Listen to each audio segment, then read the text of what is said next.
Bonjour à toutes et tous, vous écoutez First Print, votre podcast comics préféré. Waouh, qu'est-ce qui se passe? C'est incroyable, vous appuyez sur lecture pour écouter une émission qui va parler de comics pendant 2 heures, mais vous êtes fous, vous êtes complètement dingue, c'est incroyable, vous êtes géniaux. Qui que vous soyez, où que vous soyez, vous écoutez le nouveau numéro de Front Page, votre revue d'actualité spécialisée sur les comics et les adaptations. On est parti pour débriefer tout ce qui s'est passé de croustillant et de fondant, avec une touche de caramel sur le monde des comics et de leurs adaptations dérivées, quels que soient les supports et les formats. On va regarder ce qui s'est passé au début du mois de mars 2022, déjà le troisième mois de l'année. Corentin, le temps passe tellement vite. Ça passe à une vitesse folle. C'est complètement dingue. Qu'est-ce qui se passe? Eh ben, je ne sais pas. Le temps. Le temps passe et la vie court. Le temps passe et passe. Beaucoup de choses ont changé qui auraient pu s'imaginer que le est écoulé. Alors, on va pas faire le bilan calmement, mais on va quand même faire quelques petits points sur des choses qui se sont passées, et on va commencer sans plus tarder avec la partie comics. Oui. Et pour une fois, elle sera un petit peu petite. Oui, pour une fois. Alors, juste un petit point pour faire un rappel sur le fait que Monolith va sortir prochainement, enfin va lancer prochainement une campagne Kickstarter, une double campagne même, pour son projet de jeu de rôle Gotham City Chronicles RPG, un projet donc qui dérive un petit peu de leur jeu de plateau Gotham City Chronicles, qui lui aura droit à une 3e saison avec une nouvelle extension, des règles, un livre de règles mis à jour et un nouveau mode de jeu. On vous avait parlé déjà de cette double campagne il y a quelques temps, puisqu'elle avait été annoncée pour le mois de mars 2022, pour le 23 mars. Et bien, sachez que les process de validation en interne prennent plus de temps que prévu. Ce qu'on peut comprendre, à mon avis, d'expérience, c'est que Warner et DC mettent du temps à répondre, ou peut-être sont juste très tatillons sur des choses, puisque ça je le sais que sur leur marque et tout, ils sont très très très exigeants. Et donc, la campagne ne pourra pas se lancer le 23 mars, parce qu'on était, moi j'avais déjà préparé toutes mes économies pour d'ici 12 jours à l'heure où on enregistre ce podcast pour tout dilapider là-dedans. Et bien, il faudra se montrer un petit peu plus patient, puisque Monolith a annoncé que la campagne serait lancée finalement le 24 mai, donc en espérant qu'il n'y ait pas de décalage supplémentaire. Et ça leur permet apparemment de faire quand même plus de choses, de profiter du temps supplémentaire pour notamment recruter des artistes en plus, sachant qu'ils ont déjà quelques petits noms comme Enrico Marini, comme Sean Murphy, comme Mathieu Laufray par exemple, comme Stéphane Perger aussi également. Donc on imagine qu'on va avoir droit à quelques petites régalades du point de vue des artistes qui travaillent sur à la fois sur le RPG et sur le jeu de plateau. Donc notez bien dans votre agenda que c'est le 24 mai qu'il faut aller claquer toute votre thune, surtout si vous aimez Batman. Corentin, est-ce que tu aimes Batman? J'aime bien Batman, c'est pas mal. Est-ce que tu voudras jouer au jeu de rôle Batman Gotham City Chronicles RPG? Tu veux jouer avec moi au jeu de rôle Gotham City RPG Batman? Tout à fait. Écoute Arnaud, j'accepte. D'accord, du coup c'est moi qui vais claquer ma thune, mais c'est toi qui en profiteras. Je te vois venir, petit malin. Heureusement que le culte bourgeois de Comics Blog est bien en place. Tout à fait. Vraiment. Merci pour Comics Blog. Allez, Corentin. Qui nous écoute sûrement. Corentin, The Batman, justement, qui s'offre un petit album de stickers à collectionner chez Panini. Est-ce qu'on va encore craquer comme des Yankees pour... moi j'adore ces conneries. Oui, je sais, on en a déjà parlé. Déjà, parce qu'ils avaient fait un album cartonné à la fin de l'année dernière, un Marvel Versus, donc qui était vraiment... héros et vilain. Héros contre vilain, mais qui était un album qui était cartonné pour le coup, qui s'adressait vraiment plus à un public de vieux collectionneurs comme ceux que nous sommes déjà, Corentin, je suis désolé de te le dire. Alors que là, c'est un album en souple, donc avec des images tirées du film, avec des vignettes normales, puis des brillantes et des versions diamants qui sont des versions variantes des brillantes. Trop cool. Mais ça c'est un peu la douille quand même, parce que du coup, il te présente le truc en disant, mais comme ça, vous pouvez choisir laquelle vous voulez coller. Mais c'est surtout, comme ça, vous allez devoir en acheter encore plus si vous voulez vraiment toutes les variantes des brillantes qui sont déjà un peu des versions rares.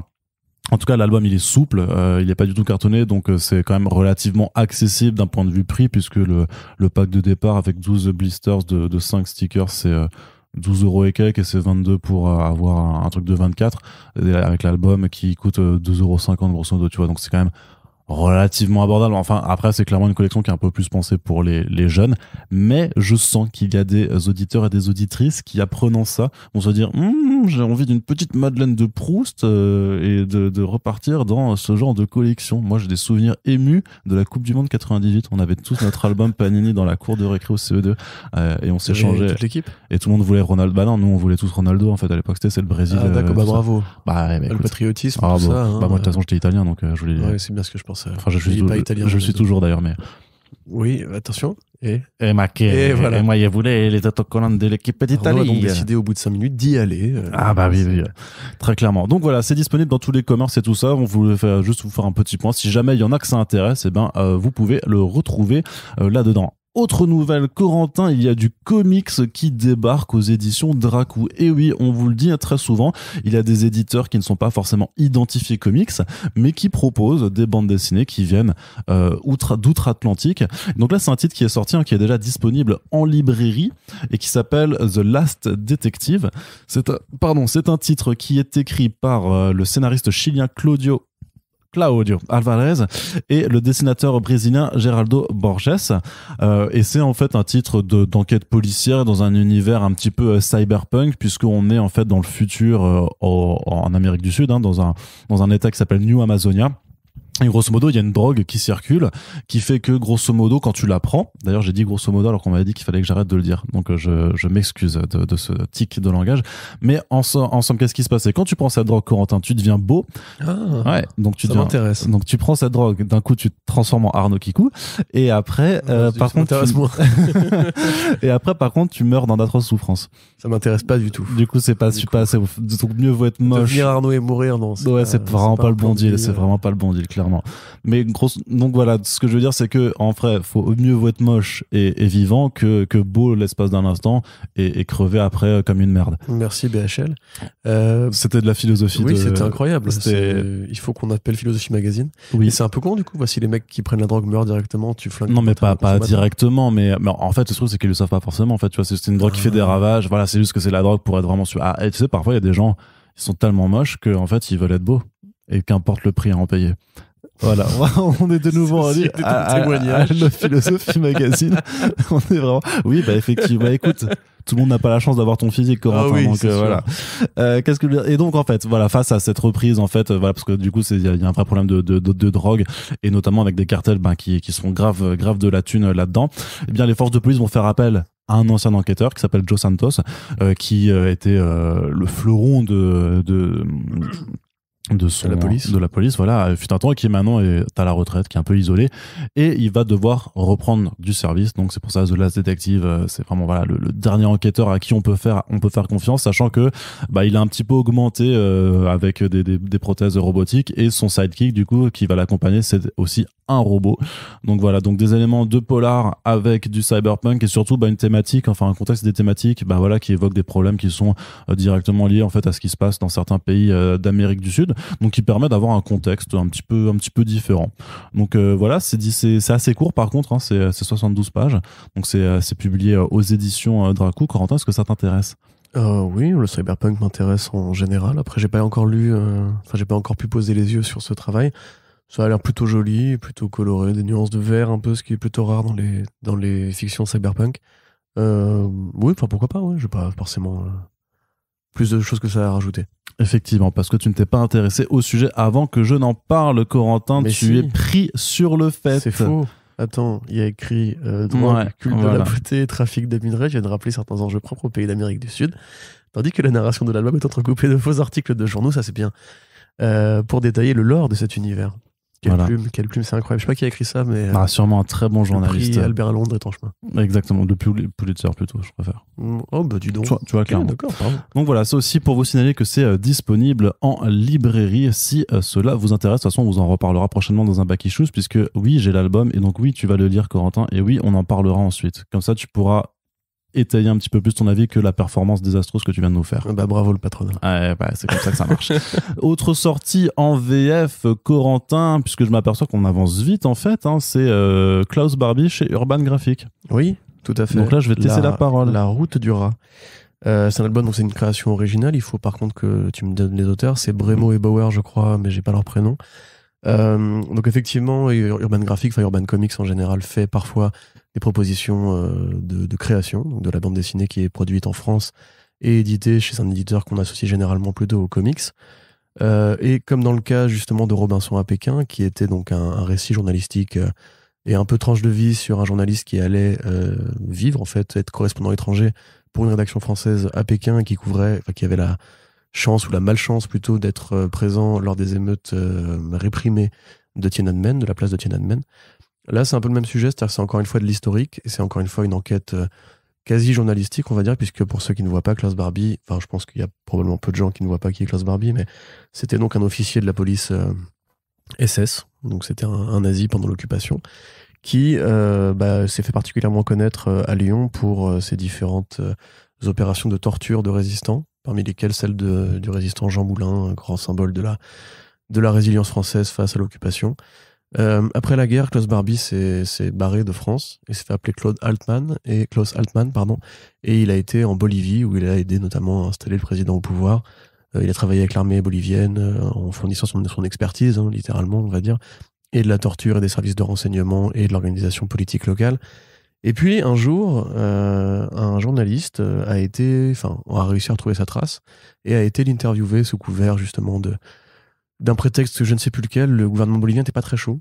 D'ailleurs, il y a une interview de Nota Bene, le youtubeur, si ça vous intéresse, sur l'arrestation de Klaus Barbie, qui explique comment les mecs ont dû, une fois qu'ils ont réussi à interviewer Altman, lui montrer des photos de Jean Moulin, lui montrer des photos de résistants torturés et assassinés, lui qui disait qu'il ne les connaissait pas, etc. Mais il touchait les photos, donc avec ça, ils ont pu récupérer ses empreintes digitales et confirmer que c'était lui. L'interview était filmée, mais la police politique bolivienne ne voulait pas qu'ils puissent emmener les bobines. Donc ils ont dû prendre des fausses bobines et vierges, en fait, pour leur donner, et ainsi pouvoir partir avec les bobines. Mais pourquoi il a accepté l'interview? Il est stupide. Alors je sais plus exactement, mais c'était, je pense, pour se dédouaner, entre guillemets, parce qu'il y avait différentes pressions sur le pouvoir à ce moment-là entre la France et la Bolivie. Il y a eu beaucoup de tractations. Ça a pris extrêmement longtemps et je crois que la Bolivie a fini par le lâcher parce que la France a accepté des trucs, comme aujourd'hui, tu vois, avec de la diplomatie, comme on appelle ça, c'est-à-dire des bras de fer entre différents pays et tout. Et donc il a fini par être amené en France, il a été jugé et incarcéré, et il a quand même passé quasiment 40 ans, je crois, après la guerre, comme ça, à l'air libre, et avec un poste important dans l'administration bolivienne. Donc c'est évidemment une histoire qui est réelle, qui est glaçante, et qui là va profiter justement des recherches qui ont été faites sur le sujet, à la fois par les journalistes qui ont justement saisi le dossier, par Serge Klarsfeld aussi, qui est un des grands chercheurs français sur la déportation des Juifs sous l'occupation. Et voilà, que dire de plus? C'est Frédéric Brémaud et Jean-Claude Bauer. Merci beaucoup. Donc voilà, c'est une histoire qui est importante, qui dit des choses justement de où sont passés les nazis après la Seconde Guerre mondiale, le fameux trope des nazis qui se sont réfugiés en Amérique du Sud, rappelez-vous, Boys from Brazil et tout ce genre de films très bizarres. Ça a évidemment une origine historique réelle, et ça fait partie justement des victoires de la France d'avoir réussi à récupérer l'assassin de Jean Moulin et de le juger et de l'incarcérer en France, et pas en Israël justement. Donc voilà, je suis assez curieux de voir ça. C'est un peu moins long que Robinson à Pékin, c'est 150 pages dans mon souvenir. C'est chouette de voir qu'Urban Comics continue d'investiguer, de creuser ce sillon de la BD politique, parce que c'est évidemment hautement politique de publier l'arrestation de Klaus Barbie du boucher de Lyon en des temps modernes où justement il y a beaucoup de remise en question de la participation de la France au génocide juif, ou en général, de toute façon, à ce qu'était la résistance, ce qu'était la collaboration, ce qu'étaient les pétainistes, ce qu'était même le maréchal Pétain. On n'a jamais vécu une période aussi faste en termes de saloperies dites à droite et à gauche sur le négationnisme moderne. Donc c'est cool, et ça tombe bien, je trouve, au niveau temporel comme annonce. Donc on verra ça très bientôt. Ça sort quand? Alors ça sort le 13 mai 2022. Ah, en mai, voilà. On n'aura pas beaucoup de temps à attendre. Tout à fait, ça arrive donc assez prochainement. Autre bonne nouvelle, et justement quand on parlait de Dracou avec ces éditeurs qui font de la bande dessinée américaine sans l'être forcément affiliés proprement dans l'image, c'est Futuropolis qui va publier le roman graphique Raptor de Dave McKean. Alors Futuropolis, on sait quand même qu'ils ont des auteurs américains bien de chez eux, puisque c'est eux maintenant qu'on retrouve tous les Jeff Darrow, avec donc le Shaolin Cowboy, la réédition de Hard Boiled, et on imagine le prochain volume de Shaolin Cowboy également. C'est aussi chez eux que vient de sortir le Semence, donc The Seeds, fantastique travail de Anne Nocenti et David Hara, dont on vous reparlera aussi dans un Back Issues, mais on peut déjà vous le dire juste, c'est un chef-d'œuvre, il faut le lire, il faut l'acheter, il faut l'offrir, c'est vraiment une excellente bande dessinée. Et donc, eh bien, chez Futuropolis, on va retrouver du Dave Maikin aussi tout prochainement. Oui, alors on avait déjà parlé du projet au moment de son annonce chez Dark Horse. Donc Raptor, A Sokol Graphic Novel, qui est donc un roman graphique, comme son nom l'indique, de 120 pages, c'est ça, il me semble, sur en fait un écrivain de fiction très inspiré par Howard Phillips Lovecraft, qui crée une histoire comme ça de voyageurs dans une sorte de post-monde très métaphorique, très métaphysique aussi. Ce voyageur est accompagné par un corbeau qui s'appelle Sokol, et ce corbeau a la capacité de devenir plus grand, plus menaçant. C'est un peu l'esprit de ce monde-là, en fait. C'est sa créature, on va dire, totémique, pour parler justement de sa vision de la fiction et de l'imagination. Voilà, dans un univers où il y a des monstres géants avec des tentacules et tout, qu'on voit jamais très bien, ils sont toujours dans la pénombre et tout, enfin dans la brume. Moi, c'est Etude, mon tic, je crois. Ouais. Donc voilà, alors ça c'est une partie du roman graphique. L'autre partie suit l'écrivain au jour le jour dans ses rêveries, ses rencontres, ses dialogues avec des amis et ses pérégrinations quotidiennes. Et il va s'apercevoir, après avoir été approché par une sorte de culte un peu maçonnique, on va dire, ou non, enfin plutôt même vraiment un culte de magiciens du chaos, quoi, limite des gens qui se réunissent dans une pièce et qui profèrent des incantations en toge, des incantations qui ressemblent beaucoup d'ailleurs au dialogue, à la mythologie de R'lyeh, c'est ça Ouais. De Lovecraft. Et lui va s'apercevoir, en fait, dans ces moments-là, qu'il a des visions de Sokol dans le monde réel, et s'aperçoit peu à peu qu'en fait, sa réalité à lui est aussi influencée par la fiction qu'il compose. Donc voilà, vision, folie, allégorie, etc. Bon, c'est évidemment extrêmement beau. Dave Maikin qui se dédouble en termes de style, parce qu'on a une partie vraiment très BD conceptuelle, très abstraite dans le monde de fiction, et quelque chose de beaucoup plus Vertigo, j'ai envie de dire, beaucoup plus même en fait européen, vraiment de la BD avec des gueules, avec un travail très ciselé. C'est magnifique à regarder, évidemment, parce que c'est Dave Maikin, on n'était pas forcément surpris. Mais il s'était quand même fait assez rare, Dave Maikin, parce que ça fait quand même longtemps qu'il a un peu arrêté de faire des comics. Il était passé à un rôle de peintre, de colleur, enfin je sais pas, si les gens qui font des collages et là en peinture, on va dire. C'était donc un artiste qui était exposé, qui a beaucoup tourné, qui travaillait occasionnellement sur des couvertures de bouquins, mais qui était plus vraiment dans la séquentialité. Là, il est revenu, il est bien revenu. C'est chouette de voir ce travail-là chez Futuropolis, parce qu'ils font de belles éditions. Et pour citer Beaujouan, effectivement, il faut remettre en avant la figure d'Dave Maikin au centre des comics, parce que c'est quand même un des artistes les plus importants et les plus créatifs de sa génération. Moi, j'ai encore en souvenir plein de collaborations de lui et Neil Gaiman qui étaient extraordinaires. Et c'est la fin de ma phrase. Très bien. Voilà. Donc lisez lisez Raptor quand ça sortira, c'est-à-dire bientôt. C'est ça, c'est au mois de non, c'est en mai aussi, c'est aussi en mai, effectivement, c'est une ouais, 22€. Voilà, donc ce sera aussi une très belle sortie. Et sachez aussi que chez Futuropolis, il y a Matt Kindt, donc fantastique auteur, qui a aussi été publié chez eux avec Grass Kings notamment par exemple, qui en fait de la franco-belge chez eux, donc ça s'appelle Mamotte, et c'est un récit policier, voilà, dont on vous reparlera du coup. Faut que j'aille le leur demander, parce que je trouve ça super intéressant en fait qu'ils aient fait une créa, en fait qu'ils aient demandé à Matt Kindt, qui est donc voilà beaucoup publié chez eux, de faire une création avec un dessinateur du pays. Et donc ça là, c'est Mamotte, ça s'appelle Mamotte, et on vous en reparle plus prochainement pour bien vous dire en détail de quoi il s'agit. Corentin, on passe du côté de la VO aussi. Kevin Smith annonce sa ligne de comics en creator owned chez Dark Horse. Ouais. Alors Kevin Smith, c'est ce célèbre monsieur avec une casquette qui parle très fort et qui donne son avis sur à peu près tout dès que ça concerne la pop culture. T'es dur, il a un bouc aussi. Ouais, et un grand maillot de football américain. Toujours, ouais. Et une casquette à l'envers d'ailleurs.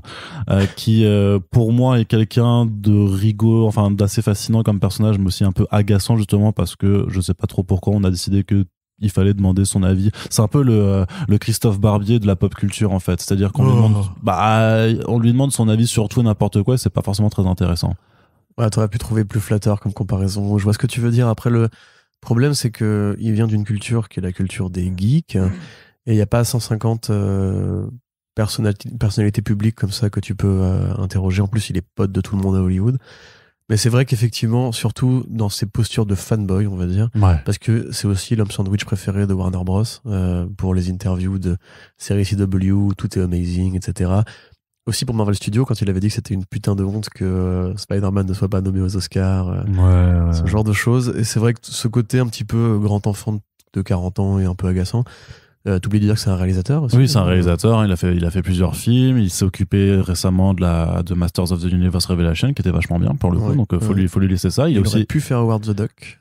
Mais non, finalement. Ouais, c'est ça. Et il a écrit donc des comics. Il a fait du Marvel. Il a fait du Batman. Il a fait The Winding Gyre. Ça, c'est pas bien. Non, c'est pas bien, mais c'est marrant. Parce que Poison Ivy sécrète de la weed à un moment donné. Et quand Batman va la combattre, du coup, il est un peu stone. Et ça, c'est typiquement le genre d'idées qui sont très Kevin Smith. Ah oui, de toute façon, la weed et Kevin Smith, c'est une histoire d'amour. Ouais. très clairement. Mais il a fait aussi du Daredevil. Oui, tout à fait. Chemin de croix, effectivement, avec Quesada, je crois. Qui est bien. Ou que sympa. C'est un peu l'amorce, en fait, de la nouvelle période Daredevil chez Marvel Knights, je crois, à l'époque. Ça devait être 98-99. À l'époque, il avait fait Dogma avec Ben Affleck et Matt Damon. Une comédie sympathique, qui emprunte d'ailleurs des éléments à d'autres comics bibliques des années 90. Et ça amorce en fait la nouvelle série qui après sera prise par Palmiotti et Quesada. C'est là que aide-moi, l'artiste peintre qui travaille pas mal avec Bendis, qui a fait Alex Cover. Ah, David Mack. Voilà, David Mack. Et après, c'était Bendis qui a repris avec Alex Maliv. Donc c'est généralement ce que tout le monde a lu parce qu'on commence la série par le début. Voilà, Daredevil qui cherche un éventuel Christ rédempteur réincarné.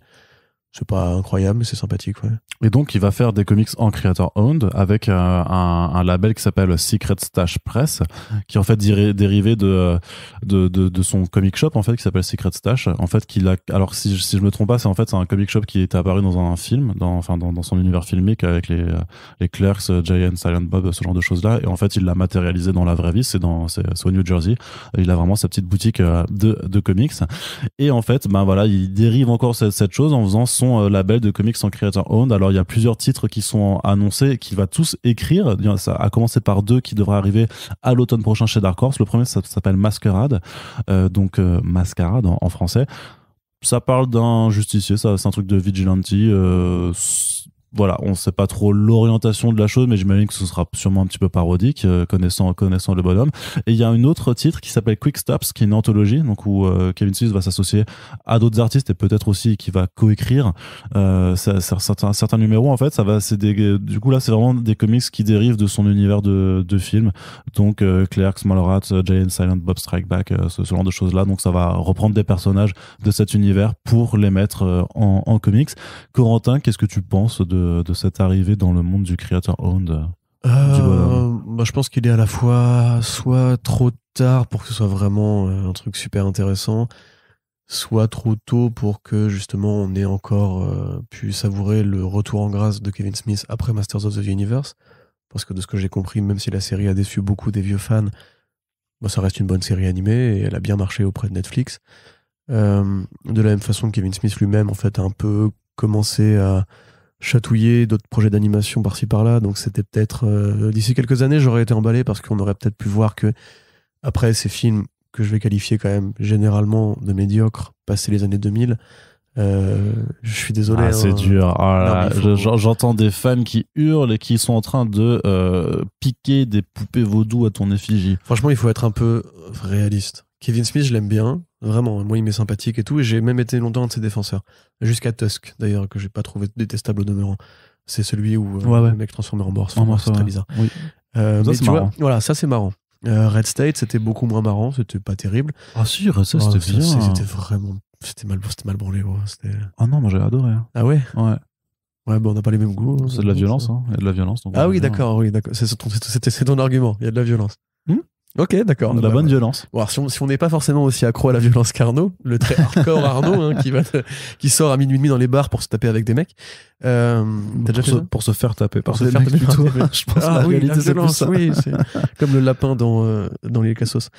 Vous avez la rêve chez vous, j'imagine. Donc voilà, réellement, il a fait beaucoup de comédies romantiques, un peu de bas de plafond avec Ben Affleck. Il a fait beaucoup de films vraiment qui sont juste en fait des comédies des années 2000, on va dire. Mais son chef-d'œuvre qui est Clerks, en fait, il a jamais réussi à le reproduire. Quand il a fait Clerks 2, c'était pas au niveau de Clerks 1. Récemment, effectivement, moi, ce côté un petit peu homme sandwich m'agace. Donc pourquoi pas, voilà, c'est pareil, le côté auteur de comics. Il y a des bons trucs dans ce qu'il a fait. On sait par exemple, tiens, Zack et Miri font un porno, ça c'est un bon film. Ça c'est une bonne comédie de merde qui est trop bien. Merci Seth Rogen. Excuse-moi, j'allais te parler de Seth Rogen qui avait repris son script de Green Lantern, pour le film de Green Hornet, pardon, oui, pour le film de Michel Gondry. En fait, la version qui devait être faite par Kevin Smith a été récupérée par Dynamite, qui l'avait édité en comics, ouais. C'était sympathique, c'était pas extraordinaire en fait. C'est que une fois que tu oublies que c'est Kevin Smith, que c'est une vedette, que c'est un fan de comics, que c'est un scénariste qui a fait de très bonnes choses, bah, son niveau est pas suffisant pour que ce soit aussi emballant que d'avoir Matt Kindt en France, tu vois, par exemple. Du coup, moi, de base, je suis pas forcément... En fait, j'attends plus grand-chose de sa carrière à lui, si tu veux. J'attends juste que, de temps en temps, s'il fait un petit truc un peu marrant, comme Masters of the Universe, pourquoi pas. La série Wars the Dog, j'aurais bien aimé la voir, même en comics, à la limite. Mais là, tu vois, les débuts d'un super-héros par Kevin Smith, j'ai déjà lu des Kevin Smith super-héros, ça m'a pas renversé la tête. En Creator Own, peut-être qu'il aura plus de liberté, mais même tu vois, sur le côté méta, parce qu'il était très fort à une époque pour le côté méta, Kevin Smith, pour le côté Hollywood qui se met en abîme, la fin de Jay et Silent Bob où les deux mecs vont chez les haters et leur pètent la gueule à chaque fois, tous les mecs qui laissent des commentaires sur internet, ils vont sonner à leur porte, ils leur pètent la guelle et tout. Ou même la mise en abîme de Kevin Smith lui-même, la mise en abîme de Ben Affleck qui joue plusieurs rôles dans le film, et dont, comment s'appelle ce film de Gus Van Sant, Will Hunting 2, tu vois. Enfin, il y a plein de vannes méta marrantes dans l'univers de Kevin Smith. Mais de ce point de vue-là, on a fait beaucoup mieux depuis, tu vois. On a Lord et Miller, on a le film Lego, on a même maintenant Tic et Tac qui se mettent à la narration méta et ça a l'air mortel, tu vois. Donc, à mon avis, si tu veux, c'était un mec qui était important à une époque pour basculer vers une pop culture très différente et qui justement digère bien la culture comics, qui digère bien les référents comics, le fait que c'est cool d'aimer les comics et qu'on peut être un auteur underground, enfin indé de qualité en étant dans ce profil-là de mec qui aime Star Wars, qui aime... Alors, il aime pas le Seigneur des Anneaux, mais voilà, qui aime Star Trek et tout. Maintenant, aujourd'hui, le réal, je ne le suis plus vraiment, et l'auteur non plus, quoi. Parce que le Seigneur des Anneaux, franchement... Ouais, je suis d'accord, c'est pas... Pas ouf, hein. Ouais. Pas terrible. Je veux pas réagir, en fait. Tu m'emmerdes. C'est juste une trilogie de chef-d'œuvre, mais c'est film de merde, un petit peu quand même. Hein. Un petit peu comme Red Border. C'est Red State.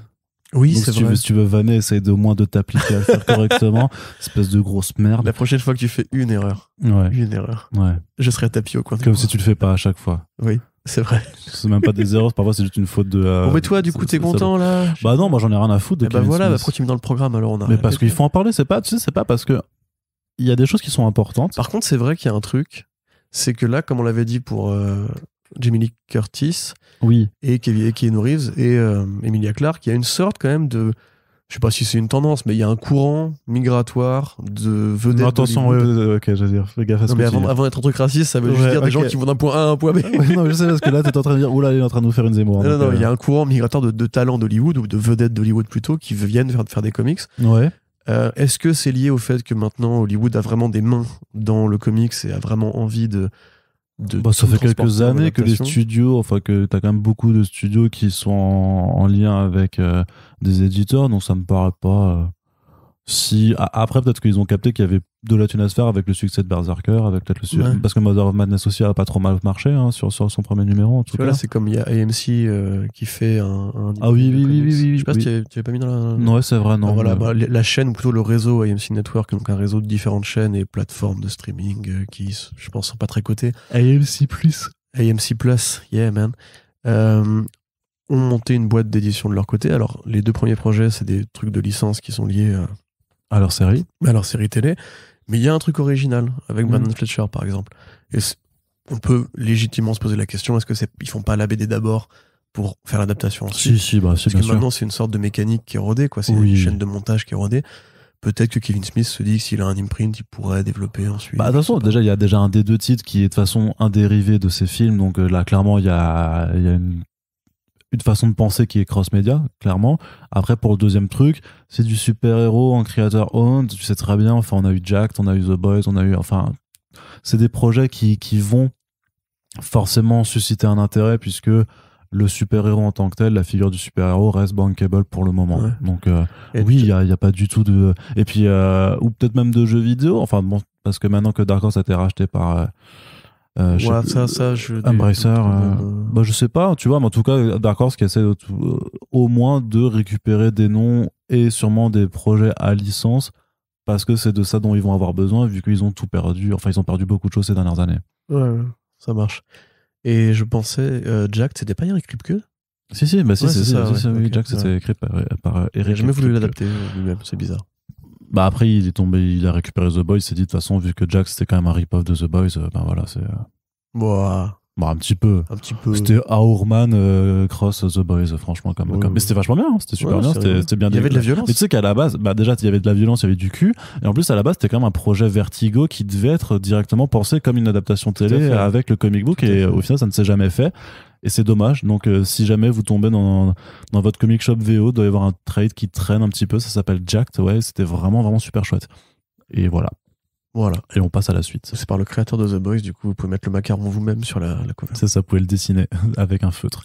Corentin, un 5e volume annoncé pour le Reckless d'Ed Brubaker et Sean Phillips, mais à quoi carbure-t-il pour faire 5 albums en l'espace de 2 ans? Bah, je pense que simplement c'est parce qu'ils ont toujours été assez productifs en vérité, mais c'était en mensuel avant. Maintenant, c'est juste en roman graphique. Du coup, on a l'impression que c'est beaucoup et ça reste beaucoup. Ça reste beaucoup quand même. Hein. Et je crains moi qu'à terme, ça finisse par dégrader un peu le trait de Phillips parce qu'on voit qu'il y a quand même dans le tome 2 moins. Tu vois, dans le tome 2, il y a quand même encore une aisance. L'envoyé du diable, ouais. Dans le tome 3, par contre, ça commence déjà à être parfois un peu plus brouillon. Alors bon, il a la chance d'avoir son fils à la colo, donc ça se voit pas trop, parce que c'est un coloriste très talentueux, Jacob Phillips. Un dessinateur aussi. Hein. Un dessinateur talentueux aussi, mais je préfère le coloriste, personnellement. J'aime bien le dessinateur, mais le coloriste est vraiment exceptionnel. Donc oui, il a un nouveau volume qui arrive, qui survient. On est aux portes des années 90, ça se passera en 89. Comme d'habitude, Ethan va se lancer sur la poursuite d'une enquête qui va probablement révéler un complot d'anciens mecs de la guerre du Vietnam. Comme à chaque fois, il y a toujours un lien avec la génération hippie ou la génération un peu maudite des années 70. Est-ce que Reckless, c'est un peu le Tintin de la bande dessinée américaine maintenant? Absolument pas. Okay. Je vois pas pourquoi tu dis ça. Ça a rien... Si, il y a un héros et une aventure autocontenue à chaque fois. C'est ce que je dis. Mais du coup, Black Sad, c'est le héros de la bande dessinée française aussi. Hein. C'est le Tintin de la bande dessinée. Ah, mais Black Sad, c'est Tintin, mais en forme de chat. Non, mais pas du tout. Si. Tu dis n'importe quoi. C'est complètement Tintin. Mais dans ce cas-là, tu peux dire que Son Goku, c'est le Tintin japonais. Bah non, parce qu'il a pas une aventure autocontenue à chaque tome. Bah enfin, oui, mais il est connu. Tintin, il est connu aussi. Et voilà, c'est pareil. Non, ça n'a rien à voir. Les mécanistiques sont pas les mêmes. Il a un bateau, à un moment donné aussi. Voilà, je sais pas. Tu m'emmerdes avec tes questions. C'était une question légitime. Mais il y a rien à voir avec Tintin, frérot. Non. C'est des enquêtes. Tout Tintin n'est pas des enquêtes. Bah quand même. Mais elle est où l'enquête dont on a marché sur la Lune? Ah bah ils enquêtent sur la Lune. Qui c'est qui a marché, qui c'est qui a fait les c'est ça, c'est 3 pages. Exactement. Complotiste en plus. Complotiste. Tu vois, en plus tu me casses mon rythme là, je suis fatigué. Donc oui, Reckless revient, c'est bien. Voilà, tu vois, c'est ce que t'obtiens, c'est le prix à payer. Non, en vrai c'est cool parce que là le nouvel album arrive et ce sera un spin-off, ce sera une sorte de pause dans la vie de Ethan Reckless sur son assistante, enfin son ex-assistante, Anna. Donc voilà, il met ce personnage-là en avant, ce qui va forcément être très logique par rapport à ce qui s'est dit à la fin du tome 3. À la fin du tome 3, on apprend en fait que les histoires de... Ouais, mais ne spoil pas du tout ce qui se passe dans le tome 3 alors que c'est pas sorti en France. T'es un malade, c'est toi. C'est pas un spoiler incroyable, c'est par rapport à la narration du truc. Ouais, en fait, on comprend dans le tome 3 qu'il y a vraiment un plan en fait temporel. Voilà. C'est pas juste justement à la Tintin, une sorte de suspension temporelle permanente. Ah, donc c'est pas comme Tintin. Et qu'il y a une évolution en fait dans le temps et que bah oui, on compte bien les années, on compte bien les générations qui passent. Et que donc il y a une finitude à la saga Reckless. Contrairement à Hellboy, par exemple. Tout à fait. C'est plus le Hellboy de la bande dessinée américaine. Mais sauf que Hellboy est déjà américain, donc ça n'a aucun sens ce que tu dis. Mais non, ça n'a aucun sens, mais je t'emmerde. Toi, tu m'as foutu la merde, là, en fait. C'est plutôt le Spirou et Fantasio, en fait, de la BD. Toujours pas, non. Bon, je sais pas parce qu'il est seul, pour commencer, et ensuite, il n'y a pas des animaux. Bah, il a une assistante, tu viens de dire. Non, mais elle mène pas l'enquête avec lui, l'assistante. Ouais, d'accord. Elle fait sa vie à côté. Elle a un mec. Elle a un boulot. Tu me saoules. Lire Reckless en fait, tu vois hein. J'ai lu le premier Reckless déjà. C'est vrai. Faut que je lise le deuxième. Exactement. Corentin, on continue. Bref, c'est bien, je suis du content. côté, oui, non, c'est très. Contrairement à ce que Arnaud essaie de me faire dire. Ah oui, non, mais pas du tout. Bah après, te faire dire que c'est le Tintin de la BD américaine, c'était amélioratif. Hein. C'est vachement bien, Tintin. Rien à voir. Le mec, j'ai insisté. À la fin, il va le dire quand il va faire oui, t'as raison, c'est ça. Non, tu me saoules. C'est une façon de faire de la torture mentale, Corentin. Corentin, et j'aime dire ton prénom visiblement. Corentin Garcenis est de retour chez Marvel pour un certain personnage qui n'a pas vraiment eu l'habitude d'écrire, donc ça va être un peu son galop d'essai, j'ai envie de dire. C'est un petit peu son baptême du feu. On verra bien s'il s'en sort, hein, parce que on n'a pas trop vraiment pas l'habitude de le voir là-dessus. Il va écrire un personnage qui s'appelle le Punisher. Ouais. Et ça, c'est la première fois que ça arrive dans l'histoire de Marvel. Alors, en plus, ce qui est assez rigolo, c'est qu'on pourrait penser qu'il y a quand même des thèmes communs entre la bibliographie de Garth Ennis et le Punisher. Parce que le soldat et tout, la violence, le côté un peu héros, taiseux et tout. Et en fait, c'est vrai que c'était un peu une évidence si tu réfléchis. Bah ouais. Depuis le début, c'est trop bizarre. Parce que le mec, toute sa carrière, il a fait sur Spider-Man alors qu'il a horreur des super-héros, et qu'il est pas marrant, et qu'il aime bien la violence et tout. C'était bizarre quand même, tu vois. Donc on l'attendait quand même sur le Punisher. On avait un run de Spider-Man un peu bizarre avec des nazis, bref. Ouais, on attendait un petit peu Garth Ennis sur Punisher. Alors là, il revient sur... sur le Frank Castle soldat. Je pose la question, est-ce qu'il y a des gens qui n'ont pas la référence à cette blague très bizarre? Est-ce que vous voyez qui est Garth Ennis? C'est le mec qui a écrit The Boys, là c'est les BD. Et il a écrit quasiment que du Punisher chez Marvel depuis qu'il a commencé. Voilà, donc on le était super-héros. Très ironique. Et du coup, c'était marrant et vous avez ri a posteriori. Donc effectivement, il revient encore et encore et encore sur les deux mêmes personnages depuis le début, c'est-à-dire Nick Fury d'un côté avec Get Fury qui sort enfin cette année si tout va bien. Où Jason Burrows a remplacé Goran Parloff pour des raisons qui leur appartiennent à tous les deux. Et à côté de ça, on a donc un projet original sur Frank Castle qui est quelque part assez redondant, je trouve, parce que là, c'est vraiment, encore une fois, il faut savoir que, comme je l'ai dit, Garth Ennis n'aime pas les super-héros. Ça ne l'intéresse pas d'écrire des gens collants qui se tapent sur la gueule. Lui, ce qu'il veut, c'est des soldats. C'est son obsession moderne, ou même depuis un certain temps maintenant, c'est d'écrire des BD sur des soldats. Et chez Marvel, il y a des soldats. Il y a même plus de soldats que juste Frank Castle. Mais lui, il l'aime bien, et donc il va encore une fois revenir à la fameuse guerre du Vietnam dans la continuité de Platoon, Max, de Platoon, de Bourne aussi, qui était un peu l'origine du Punisher avant Platoon. Donc là, déjà, tu vois, tu commences à te dire, ça fait beaucoup de séries, parce que si tu considères que Fury Max, en plus, est intégré à la saga, parce que dans Fury Max, Nick Fury va au Vietnam et croise Frank Castle, et ils ont une petite aventure en commun. Donc, tu dis que ça commence à faire beaucoup d'histoires sur une seule guerre, qu'en plus, il a déjà travaillé de son côté avec d'autres BD en parallèle. Qu'est-ce que tu veux rajouter à ça? Bourne, c'était une mini-série qui était en 2003-2004, je crois, qui était vue en fait du point de vue d'un soldat du bataillon de Frank Castle, qui était capitaine à l'époque. Et déjà, il était un peu transformé. C'est-à-dire que c'était déjà, en fait, il était déjà prêt à être le Punisher et à être ce mec qui tombe amoureux de la guerre, en fait. C'est-à-dire qu'il ne peut pas s'empêcher d'être en guerre, même avant la mort de sa femme. Il a besoin tout le temps d'avoir un combat à mener. Et donc, on voyait comment ces soldats autour de lui, en fait, essayaient de vivre avec un mec qui était aussi taré. Et c'était sur 4 jours, un numéro par jour, enfin, un jour, un numéro et tout. Après, il y a eu Platoon, effectivement, donc là, qui est plus une sorte de récit d'origine où on voit comment, en fait, Castle, qui était une sorte de Captain America, un peu utopiste, bienveillant, beau regard aux yeux clairs et tout. Est broyé par la guerre au Vietnam. Est broyé par la guerre et finit finalement par effectivement devenir cette espèce de monstre, de machine à tuer. Qui préfigure en fait l'assassinat de sa famille, mais de dire qu'il y avait déjà les germes en fait de cette violence en lui. C'est une origine à l'origine pour Garth Ennis, le côté la femme qui meurt et la famille qui meurt. C'est l'élément déclencheur de quelque chose qui était déjà présent. C'est comme la piqûre de l'araignée pour le totem de Spider-Man, on va dire, chez Straczynski, tu vois. Donc là, effectivement, moi je trouve ça chouette, tu vois, parce qu'effectivement, en plus, il avait fait Soviet, qui était déjà une sorte de prolongement de la ligne Max. Là, revenir encore aux origines, ça va vraiment dépendre de l'artiste, à mon avis. Parce que autant Parloff, je suis pas forcément très... Enfin, j'ai pas beaucoup d'atomes crochus politiquement, on va dire, avec lui, surtout récemment, mais c'est compliqué de touper Parloff au niveau de la mise en scène des combats du Vietnam. Platoon, c'était quand même un volume exceptionnel au niveau du dessin, et c'était une histoire merveilleuse. Là, voilà, s'il ramène John McCree, s'il ramène Ross Brown, s'il ramène ses dessinateurs que lui, il aime bien pour le côté un peu cartoony et volontairement et anormalement violent et bourrin, pour un personnage que justement, lui, il prend très au sérieux. Parce que quand c'est les soldats, c'est très sérieux. Chez Garth Ennis, c'est pas le côté super-héros où on s'éclate les couilles à coups de pierre, tu vois. Là, c'est vraiment un truc puissant, qui est vraiment dramatique en plus. Ouais. Donc moi, vraiment, ça va dépendre du dessinateur. Après, il revient pour une mini-série. On se rappelle aussi que là, c'est l'année du retour du Punisher, parce qu'il y a la série qui vient de démarrer, voilà, et qui est particulière. On en reviendra dans un podcast VO, mais j'ai des trucs à dire, on va dire. Mhm. Personnellement, voilà, si Marvel veut confier d'autres personnages, même de soldats à Garth Ennis, je serais assez content. Parce que même quand il avait fait Thor, Vikings, c'était pas forcément le Thor que les gens aiment bien, mais c'était un Thor violent, un Thor intéressant. Il y a peut-être d'autres trucs à écrire que Punisher avec Garth Ennis, puisqu'il est toujours aussi productif qu'avant. Et je sais pas, après j'ai pas forcément là d'exemple de soldats qui me tombent sous la main, le Winter Soldier ou même Cap, une petite histoire de Cap un peu énervé pendant la Seconde Guerre mondiale, je ne sais pas, il y a des trucs à faire en fait. Et le fait de toujours revenir sur Frank Castle, surtout pour une histoire, on a déjà le début et la fin, tu vois.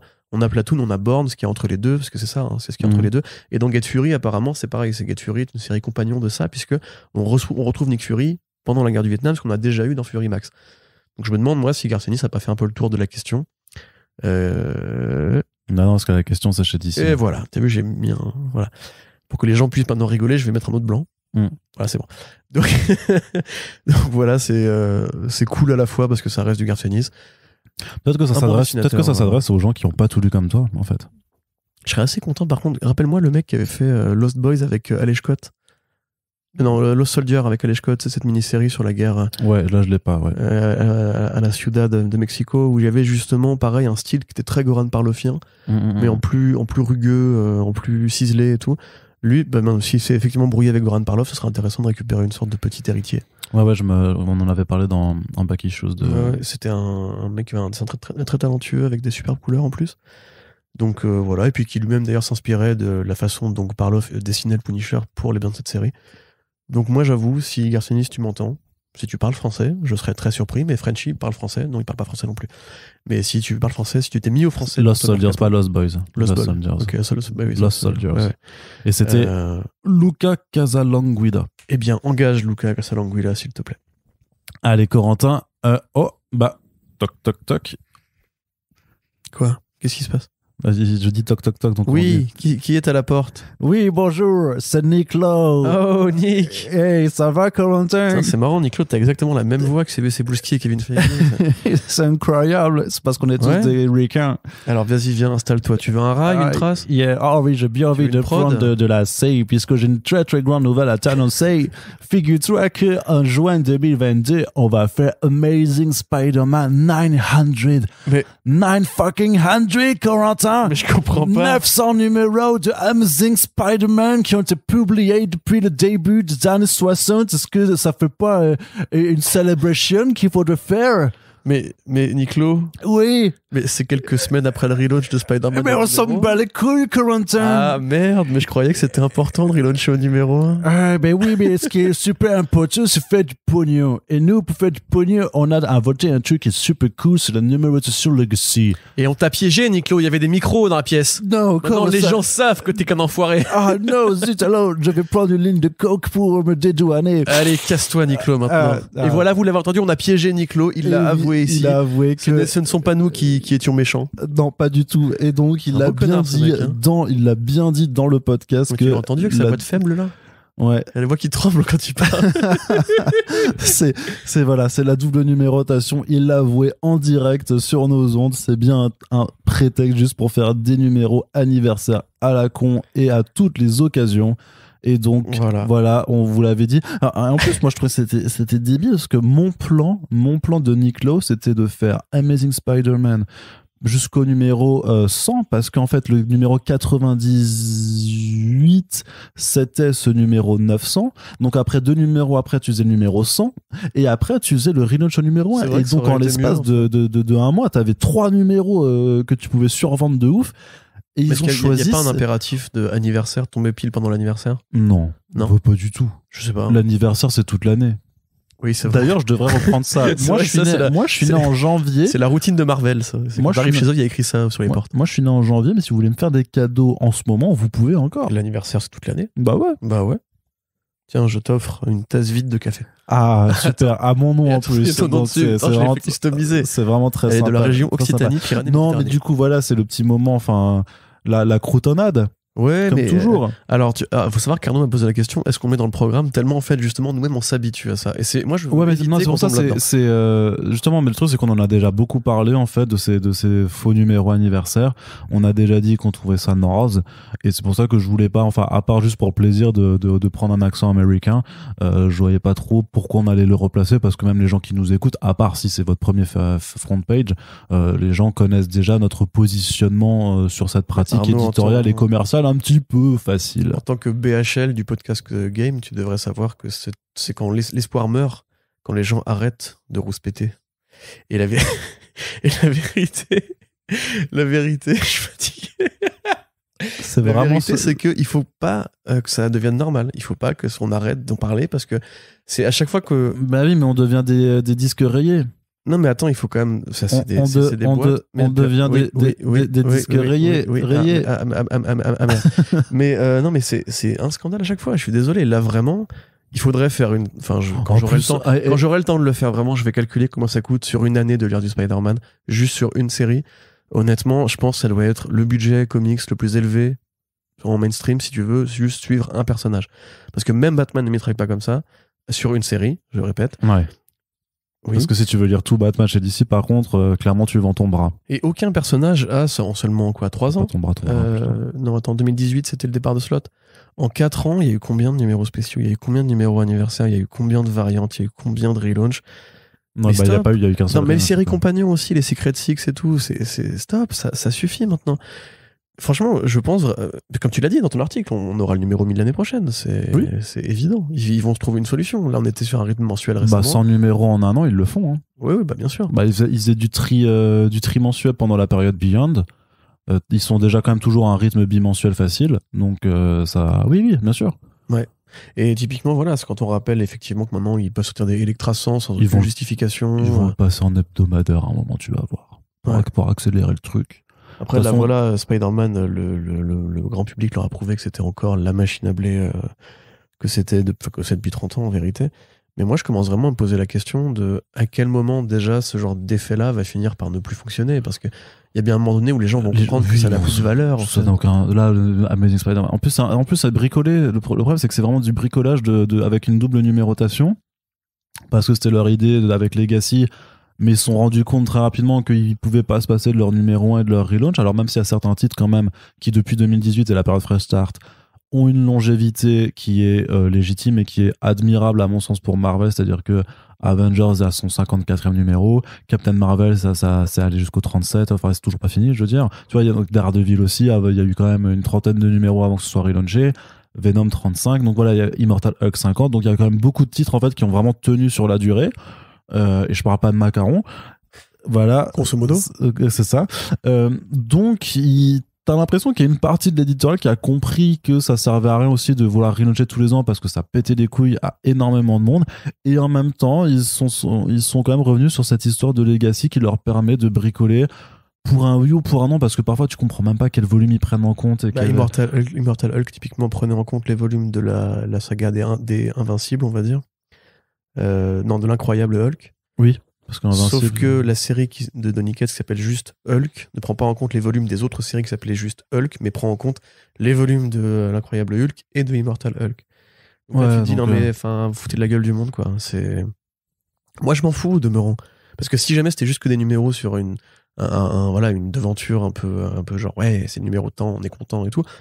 Ok, pas de problème, mais ils se servent de ça pour augmenter les prix, ils se servent de ça pour piéger le lecteur, parce que le lecteur, s'il veut suivre la suite de l'histoire, il est obligé d'acheter le numéro dans lequel sont juste rajoutés des histoires bonus, et pour augmenter la pagination, et donc vendre le numéro plus cher. Et donc toi, si tu veux juste lire ton intrigue de mois en mois, t'es obligé de passer par là, t'es obligé de payer le numéro, quoi. Donc en fait, c'est de la vente forcée, ce qui est jamais une bonne nouvelle en général, et surtout, c'est encore une fois, on a déjà eu les années 90 qui nous prouvaient que augmenter les effets de survente d'un seul coup, ça faisait juste perdre de l'argent au lecteur qui du coup à la fin était dégoûté, changeait de crèmerie ou alors se ruinait, n'avait plus les moyens d'acheter la suite.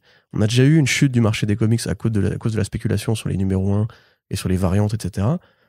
Peut-être qu'il faudrait qu'on arrête, parce que franchement là si on met en parallèle de ça, le Miles Morales où il prend différentes postures d'autres super-héros, enfin c'est débile. Ah, le What If Miles Morales là, ouais, ça personne l'achète, tu vois. Ouais, mais attends, mais ça fait une frénésie quand même de titre Spider-Man. Spider-Punk, mec. Spider-Punk qui va avoir droit à une mini-série. Bah ça me dérange moins. Mais moi, ça me dérange si tu prends en considération l'éventail des projets Spider-Man et si les fans de Spider-Man veulent lire autre chose que du Spider-Man, et puis même la place sur les étals. Bah justement. Si tu veux lire autre chose que du Spider-Man, tu peux aller lire Spider-Punk, tu peux aller lire Max Morales, tu peux aller lire Gwenverse.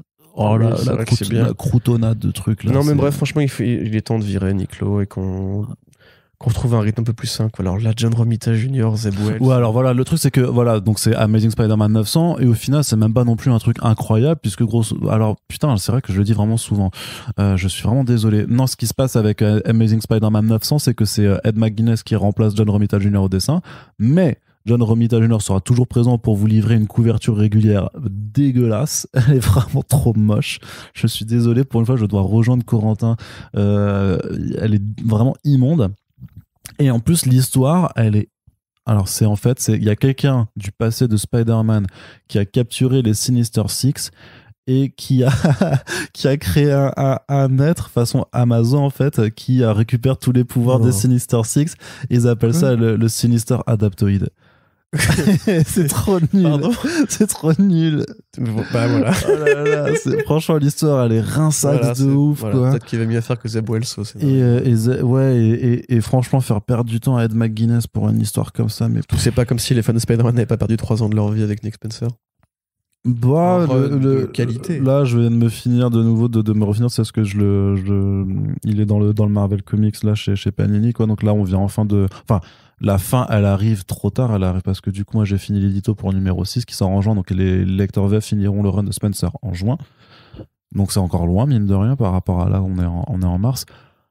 Et en vrai, la fin, elle est tellement précipitée, en vrai, les révélations et tout, ça arrive en 2 numéros, tu dois gober des trucs de ouf, et qui tu parles de la fin du run? Ouais, tu sais, avec la révélation sur Kindred, notamment, enfin, ça fait appel à des trucs pas forcément les plus connus et qui vont parfois se chercher. Alors moi j'aime bien quand tu fais appel à la continuité, mais la façon dont Sinister War, où c'est la grosse bagarre pas intéressante, et les 2 derniers numéros par contre t'as tout d'un coup qui arrive, franchement, mais en vrai on peut même se poser la question est-ce que ce genre d'opération commerciale en fait ne guide pas vraiment l'éditorial de mois en mois, parce que là clairement ils ont fait revenir, enfin c'est un spoiler, je sais pas, non, il y a un personnage qui revient, voilà, événement, il y a John Romita Jr. qui revient, il y a le numéro 900, il y a le numéro 1, l'année de l'anniversaire, 4 trucs, il fallait évidemment qu'il time tout ça. Ah, mais ça on le savait. Mais et quand le même, fait d'avoir une série en hebdomadaire, c'était, enfin, 3 heures trimensuelles, c'était ça aussi. Donc en fait, je pense que même si tu veux, au niveau de la qualité d'écriture, ou même pour le dessin, parce que quand même, quand tu mitrailles autant de numéros chaque mois, il faut que ton artiste. Après la période trimensuelle, ils étaient 4 scénaristes dessus, donc forcément ça permet de tenir le rythme, parce que. Oui, non, mais je veux dire qu'ils ont accéléré volontairement pour avoir un 900. Ah oui, bien sûr, oui. Oui. Mais ça c'est évident. Non, mais ça, enfin, on connaît Marvel, c'est les 60 ans de Spider-Man c'est leur vache à lait. Évidemment qu'il fallait faire des numéros spéciaux cette année. Donc s'il y avait de toute façon, même sans le 900, il y avait au moins le relaunch, tu vois, qui allait permettre de faire ça. Bref, lisez moins de Spider-Man et le monde ira mieux. Bah oui, lisez du bon Spider-Man, j'ai envie de dire. Oui, il y a du bon Spider-Man aussi. Plutôt, lisez que les bons Spider-Man. Ouais. Faudrait qu'on fasse une sélection des titres de leur collection anniversaire de sa Panini là, qui sont vraiment bien. Je crois qu'on l'avait fait quand on avait annoncé les titres en question, quoi. Ouais, on était revenu sur ce qui était. Kraven, c'est bien. La dernière chose de Kraven, c'est très bien. C'est vieux, mais c'est bien. Corentin, on termine la partie Comics VO avec des personnages de Doomsday Clock qui reviennent faire éruption avec Flashpoint Beyond de Geoff Johns. Alors c'est ça, on a eu une sorte de preview qui était un peu en avance, pas une vraie preview parce que ça n'a pas la couverture et les premières pages. Ce qu'on sait en l'occurrence, c'est que il y a 2 choses à noter. Apparemment, pour rappel, effectivement, pour ceux qui vraiment ne voient pas du tout, donc le personnage de Batman de l'univers Flashpoint, ou plutôt de la continuité Flashpoint, continuité qui avait été créée par Barry Allen pour empêcher le Reverse Flash de tuer sa mère, qui accouchait du coup d'une réalité modifiée, dans laquelle par exemple Bruce Wayne a été celui qui se faisait buter, calache dans la rue, et du coup c'est son père qui devient Batman. De la même manière que le fils voulait empêcher les criminels de sévir, lui devient le Batman plus âgé, et plus violent aussi. Donc ça devient le Knight of Vengeance de la continuité Flashpoint. Ce personnage-là qui avait été récupéré par Tom King et Geoff Johns du coup pour l'événement The Button, où en fait on s'apercevait que la continuité Flashpoint existait encore quelque part et que c'était lié effectivement à Doomsday Clock et aux manipulations du Dr Manhattan, sans forcément comprendre exactement de quoi il s'agissait, et dans Doomsday Clock on n'en apprenait pas beaucoup plus en vérité sur ce pan-là d'intrigue précis.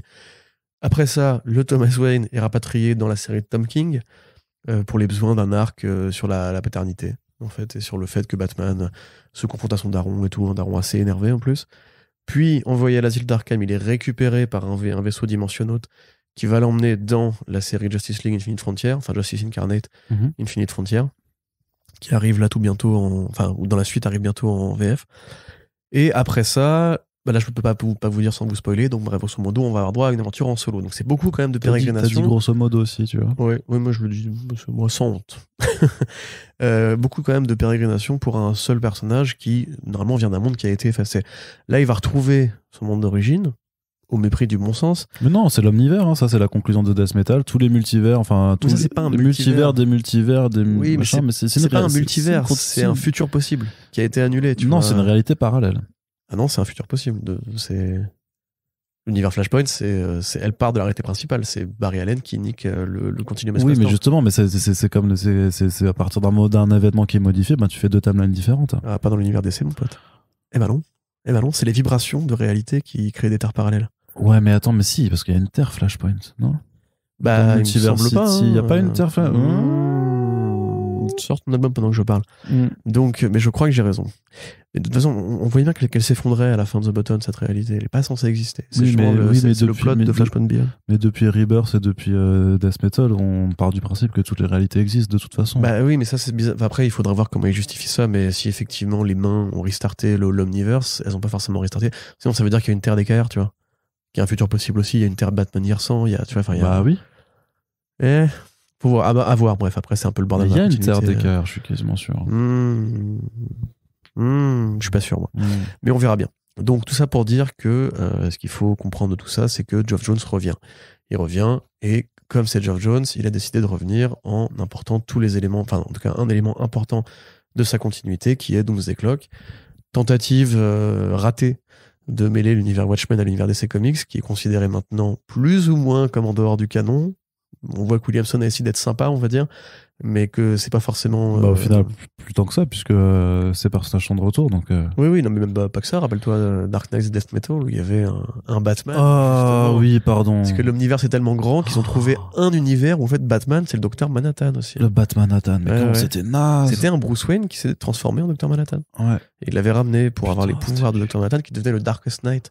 Comme ça, tu vois, putain, prends ça, Alan Moore, connard, avec ta barbe.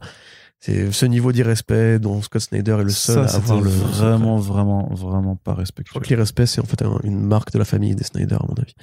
Mais rappelez-vous la scène de fin de la Snyder Cut. Donc, c'est gratos. Donc, là, effectivement, on voit que lui va essayer, le Batman de Flashpoint, essayer en fait de remonter une sorte de chaînon de continuité perdu pour justement donner aux éléments qui manquent à Joshua Williamson une sorte de cohérence et une sorte de place. Parce que dans l'idée de DC Comics, en fait, tout est plus ou moins canon. C'est-à-dire que DC Comics a toujours parti du principe que tout ce qui a existé depuis Crisis on Infinite Earth. Et généralement, les crises en général, servent à donner un coup dans la fourmilière, ou plutôt à jeter un peu le château de cartes pour les remettre dans le bon sens. Donc là, l'idée, je pense, c'est de se débarrasser pour de bon du Batman de Flashpoint, et à la fois de capitaliser sur lui, enfin sur l'imagerie du Batman de Flashpoint, puisque le film Flash s'inspire de The Flash, enfin de Flashpoint, pardon, et le Michael Keaton Batman s'inspirera, j'imagine, du côté un peu plus violent de Thomas Wayne en Batman, sachant qu'en plus il y a un autre Thomas Wayne en Batman dans la saga des Terres 2. Donc voilà, c'est un peu compliqué, mais ce qu'il faut comprendre, c'est que Doomsday Clock existe, et du coup risque de continuer à exister si DC Comics laisse faire Geoff Jones à l'avenir. Ce qui n'est pas si grave si Dark Crisis, effectivement, est le reset potentiel, justement, d'effacement de certains éléments de la continuité un peu gênant. Parce qu'il peut s'agir de ça aussi. Je veux dire, rappelez-vous quand même que quand Marv Wolfman et George Perez ont fait Crisis, c'était aussi pour se débarrasser d'éléments un peu compliqués à assumer, compliqués à digérer, et que on n'est pas du tout à l'abri que Geoff Jones, justement, qui revient après quelques années, justement, d'absence, soit aussi là pour corriger le merdier qu'il a laissé en partant. Parce que Doomsday Clock quand même est sorti très très tard, et à une époque où en fait DC s'est vraiment désintéressé de leurs plans originaux. De la même façon que là, on voit qu'il y a une référence à l'événement 5G, Generation 5, que Dan Didio voulait faire, qui était une période qui a été un peu recyclée dans Future State, où en fait l'idée c'était d'avoir un gros bond temporel de génération où les sidekicks, voire les sidekicks de sidekicks pour certains, récupéraient en fait les rôles tutélaires de l'univers DC, ce qui est marrant quand Williamson de son côté va tuer la Justice League pour justement imposer aussi l'idée que les sidekicks sont maintenant ceux qui vont devoir gérer le Dark Crisis. Ouais, mais après, ça a été fait sur 1 an et demi, donc c'est pas non plus un truc qui est catapulté comme ça sans raison, parce que justement, depuis l'introduction de ces personnages, il y a eu le temps d'avoir chacun pour leur série, leur développement, et ça arrivera à 1 an. Donc c'est pas fait au forceps Non, bien sûr. comme genre d'un coup, ah paf, en fait c'est bon, c'est ça la nouvelle Justice League. Non, les personnages ils sont là quand même installés depuis quelques mois. Bien sûr. Après, voilà, ce qu'il faut dire, pour résumer simplement, c'est que cette année, pour les obsessionnels de la continuité d'essai, il va y avoir beaucoup de choses qui vont bouger. Et moi, personnellement, je suis assez impatient. Ouais, très bien. Eh bien, écoute, on va terminer la partie comics là-dessus. On va passer du côté des écrans. Il y a eu quelques petits trucs à débriefer. La première chose, c'est qu'il y a un comics War Bears qui est en projet d'adaptation animée. C'est de Margaret Atwood, oui, l'autrice de The Handmaid's Tale. Exactement, La Servante écarlate en français. Oui, c'est vrai, pardon. Autrice canadienne, en fait, qui Alors, sur le Canada, enfin, je crois l'indépendance du Canada, ou enfin, même si c'est pas techniquement indépendant, ça reste un dominion britannique. L'étatique canadien, on va dire, a un certain âge, je crois que c'est 150 ans, il me semble, et qu'à l'époque, justement, pour fêter cet anniversaire-là, un journal avait contacté Margaret Atwood pour écrire une bande dessinée où elle sélectionnait un moment qui était représentatif de l'histoire du Canada.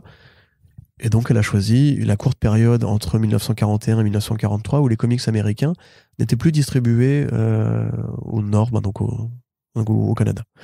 Et donc, ça a créé un vide, un petit peu comme quand L. Miller & Sons, qui importait les comics Shazam au Royaume-Uni, n'ont pas plus pu recevoir leur dose parce que les communications étaient coupées entre les États-Unis et l'Europe du fait de la guerre, et que sur place, ils ont inventé Marvelman, qui deviendra ensuite Miracleman. Au Canada, c'est pareil, c'est-à-dire qu'il y a des boîtes qui se sont créées, notamment le personnage, avec notamment la figure vedette de Nelvana, qui était une sorte de Wonder Woman magicienne avec qui chevauchait un gros chien, trop mignon. Et bah oui, ça parle là, ça y est. Bah bien sûr. Donc effectivement, c'est une histoire fantasmée, hein, mais ça revient donc sur cette période-là. On suit un auteur de comics qui est d'origine québécoise. D'ailleurs, il y a un moment donné où il jure en québécois, enfin il jure en français du Québec dans les pages. Il dit quoi? Il dit tabarnak? Il dit, maintenant je l'avais noté en plus, c'est trop con. Il dit ferme donc ta gueule, un truc comme ça, maudit, tu vois. Avec l'accent, tu l'as lu avec l'accent en plus. Espèce de maudit français. Mais donc ouais, c'est pas mal, parce que c'est un petit peu comme Bad Weekend ou comme toutes ces BD en fait qui parlent de l'histoire vraie des comics, même si là encore une fois on crée des personnages pour l'occasion. Un jeune dessinateur qui va taper à la porte d'une maison d'édition dirigée par une jeune femme qui a hérité de part d'une société après la mort de son père, et qui s'est dit moi j'aime bien les comics, je vais financer un magazine de comics. Et donc l'auteur en question invente le personnage de Oursonnette, petite oursonne toute mignonne qui est une oursonne garou qui combat les nazis avec ses 2 ours de compagnie. J'adore. Ursula Major et Ursula Minor. Incroyable. Je kiffe. Et en fait, c'était aussi rigolo parce que, selon Margaret Atwood, ce personnage de l'ours, c'est un hommage à la Russie stalinienne. Parce qu'à l'époque, évidemment, les Canada étaient aussi en guerre contre les forces de l'Axe, et les Russes étaient les alliés, en fait. Et comme le mec était d'origine polonaise, comme beaucoup de grands auteurs de l'âge d'or, qui étaient donc des descendants de juifs ashkénazes qui avaient fui les pogroms, etc., lui à la fois québécois et à la fois polonais, il y avait ce côté on se rapproche des cultures russophones et tout avec ce truc là. Donc c'est dessiné par Ken Stacy. C'est une super BD en vrai, franchement. On voit que Atwood est pas dans son élément au niveau de la narration séquentielle. C'est pas très séquentiel en vrai, c'est qu'il n'y a pas beaucoup de mouvements, les dialogues sont assez chargés, on sent une nana qui a plus de place pour écrire en général et qui n'est pas cadenassée dans une case. Mais ça reste un bel hommage rendu à la fois à cette période qui est quand même très méconnue. Moi, j'avoue que les comics du Canada, je me rendais pas forcément compte qu'il y avait cette histoire qui était finalement au demeurant assez riche, même si elle a été courte, puisque une fois que les États-Unis ont recommencé à alimenter le marché américain, le marché canadien, faut savoir que les comics du Canada étaient en noir et blanc, parce qu'il n'y avait pas les moyens de faire de la couleur. Quand les funnies en couleur sont revenus, évidemment le marché canadien s'est effondré. Mais il reste effectivement pas mal de travaux d'archives, et d'ailleurs la série se terminait par une convention fictive où allait l'auteur fictif pour recevoir un prix. Donc c'était un beau clin d'œil de Margaret Atwood que je ne savais pas qu'elle était fan de BD, cette dame. Et voilà une BD que je vous conseille. Alors je pense pas que ce soit édité en France, mais c'est dommage. D'ailleurs, il y a des beaux hommages aussi justement au dessin de comics à l'ancienne, on va dire, parce que Stacy est très fort.